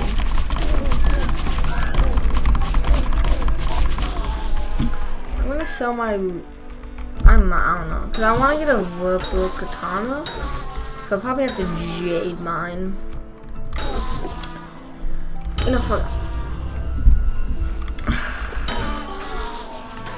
I'm gonna sell. I need more slots here. I know so I'll just sell this.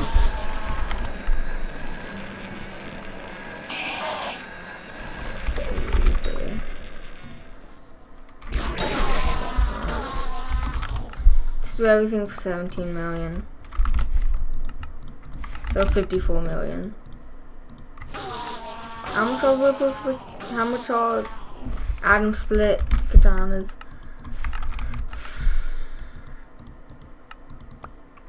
Maybe if I get rich as shit. Or when I get rich as shit, my bad. My combat 52. Yikes.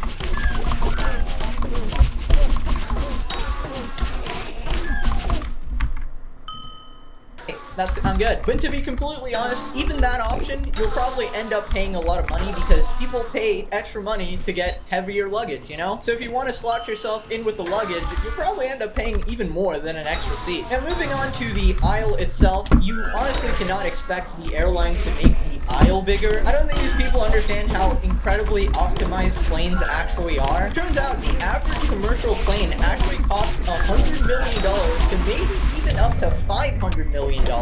You really think they're gonna make the aisles wider just for you? Looking at it from a business perspective, they need to make back the money they spent, you know, the $500 million they spent on the goddamn plane. So they need to cram as many passengers as they can in an airplane. Often at the cost of the customer's comfort as well. If you've ever flown in any plane, you never have legroom. Now I definitely think you could probably go to the airlines and make a deal with them, say that widen the planes, and you know, I will give you my food budget. That probably balances out. The fact of the matter is, it's a business thing. There's really no like hard feelings there. Personally, if I was president, I'd put a bathroom every 20 steps worldwide. But unfortunately, we can't all have what we want. Now, there's a deeper problem here if you start looking into her TikTok account. She is definitely catering to a certain audience that really loves fat people. I did a little bit of a deep dive here, and it turns out there's a bunch of videos of her like owning and stuff, and it's definitely weird. So these people don't just like her, they like her. Now I definitely can't show you a lot of it, but I'll show you a little. Let's go. Please buy the rest of my stuff. Wombat King. Gunboard auction. Okay. Well, I never did, but don't even play anymore. Ah, the classic problem, you know, being stuck between a tree and a table. Now, my question is, how did you get there in the first place. Come It doesn't on. really look like she's embarrassed at all, honestly. It's more of like a, look at my toddler Fuck out who of my messed up their face. sandcastle Auction type of shit. fees? It's meant to be like cute or something, which it's really not. It's like on the outside, she's like this little goof, but on the inside, her internal organs are literally screaming like, please, please, new person. Future Pegasus here, in her Instagram bio, it actually says she's a plus-size model, a YouTuber, a hottie, and top 0.3% on OnlyFans. I have absolutely no idea who is paying for this. No. This is the greatest thing ever. That's a good one. I love this. Huh. 750-pound capacity. You can't get in here. No, I think.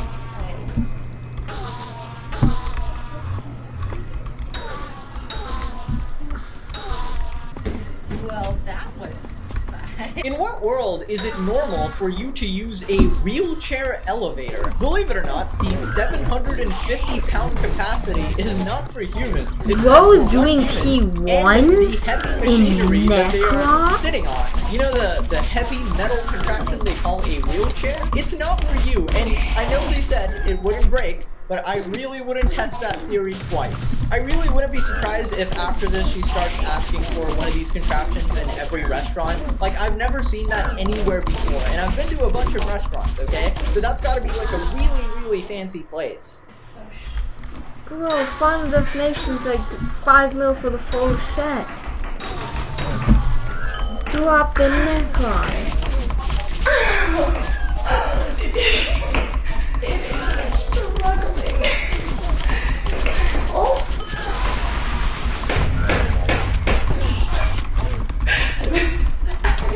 It's not my chair. I don't want to break it.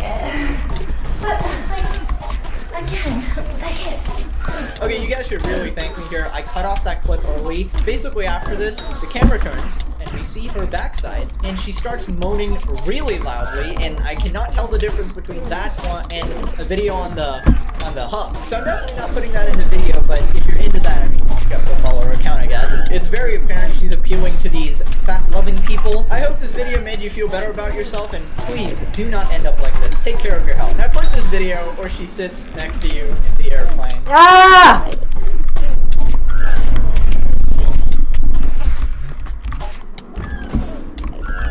I could be dreams. $1 billion bill. Oh, I know. I was sitting, chilling. Put in Discord, sent me like the Trevor Wallace dudes who drink Diet Coke video. And I'm like, I've already seen it. And he's like, good, you know your place. And I'm like, the video is so accurate. I want to drink some Diet Coke.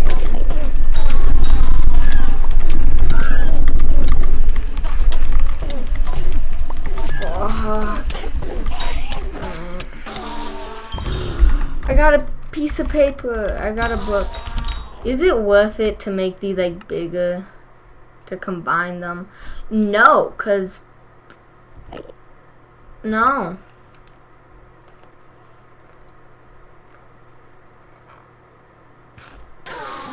I've dropped like 8 eyes today. Where's all that money gone? Oh, wait, another piece sold? What needs to sell? The leggings. Addicted to booty. Pretty fire username, not gonna lie.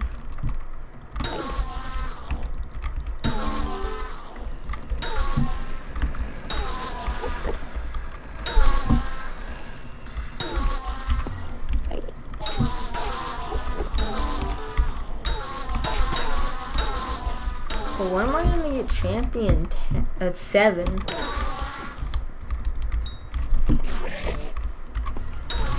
Analyst, singer, and composer John Baptiste, and featuring Bounty, here we come. I have something of a strategy for this. Basically, my first upgrade is going to be damage. That way, instead of two-shotting these guys, I can one-shot them. This is just going to give me a lot more experience early on, and if I keep getting purple upgrades, we'll be in good shape. Crits to 150% more damage. Only have a 5% crit chance now, but once we start to add that up, we'll be hurting things even more than we are now. Okay, your crits to 100% more damage, so we're doing 450% crits already, which seems kind of stupid. Like, we just one-shotted a mummy. That feels pretty good. I'm going to gain a little bit of attack speed. I didn't see what we boosted there, but we're going quicker than we were before because our attack speed is rather slow. And I guess killing these basic idiots really is how I make my money right now. Projectile bounces one more time. Yes, please. There we go. Now we're killing two idiots at once, basically. That's actually a really, really good way to start. We're off to a very good start. I'm very happy with this. I'm and like there's more. Let's gain much more damage. We're going from 50 to 80. That's an over 50% boost. As it shows, by the way, we're absolutely destroying Here's my health. Like my which gives us our first chest. This is new. Sugar orbiting projectile regularly. I don't know what that means, but I'll take it. Oh, it's a tornado. No, okay, the tornado actually has some. Got it. Okay, let's take more attack speed since our damage is getting up there. We just need more stuff going in. Do the projectiles disappear when they hit things? Nope, they seem to be hitting things and just keep going, so that's going to be fun. We're going to increase our crit chance by 10%, so we now have a 15% crit chance. So like 1 in 7 is a crit rather than 1 in 20, I think we're at before. Okay, we're going to gain more attack speed. We're going from 2.1 per second to 2.55. These bouncing projectiles really are good. They're absolutely cleaning up everything. There's another gold upgrade. Gain much more attack speed. So we're going from 2.55 per second to 3.55. Then let's take a little bit more damage. Going from 80 to 90, which is a little over 10%, but still generous. This is also good. When your projectile should be destroyed, reduce their damage by 50% and pierce instead. So instead of like dying in an enemy, the projectiles will pierce through them for half damage. Let's gain a little bit of crit chance again. So 1 in 5 is a crit. We do have pretty decent crit damage already, so it'd be stupid not to really kind of utilize that. I do like this kind of rotating shield thing around me too. I feel like that's going to keep me alive later. Even for now, it's allowing me to just be really lazy. Gain more attack speed. So that was a decent upgrade by itself. We're now firing 4 per second. That's the first Wouldn't mind more pickup range. It's really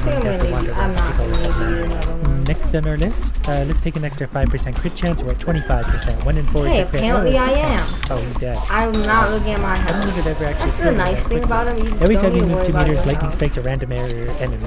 I could settle for that. I don't know how much it does, but we don't need to attack anymore. We can have lightning go to work for us. I'm trying to see what it hits for, but I'm too stupid to see that. So we're going to gain a lot more damage. We'll go from 90 to 110. So that was a little over a 20% increase. And the damage wasn't bad before, especially with the crits and bouncing and penetration.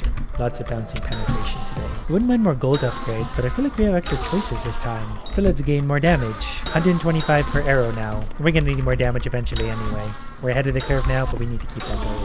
I wonder if the lightning strikes are based on my damage. If I just saw that it was 562 per strike, okay, so it is based on my damage. I think it does the same as mine, but can also crit, which is perfectly fine by me, and I really like it. Please, God, no, why?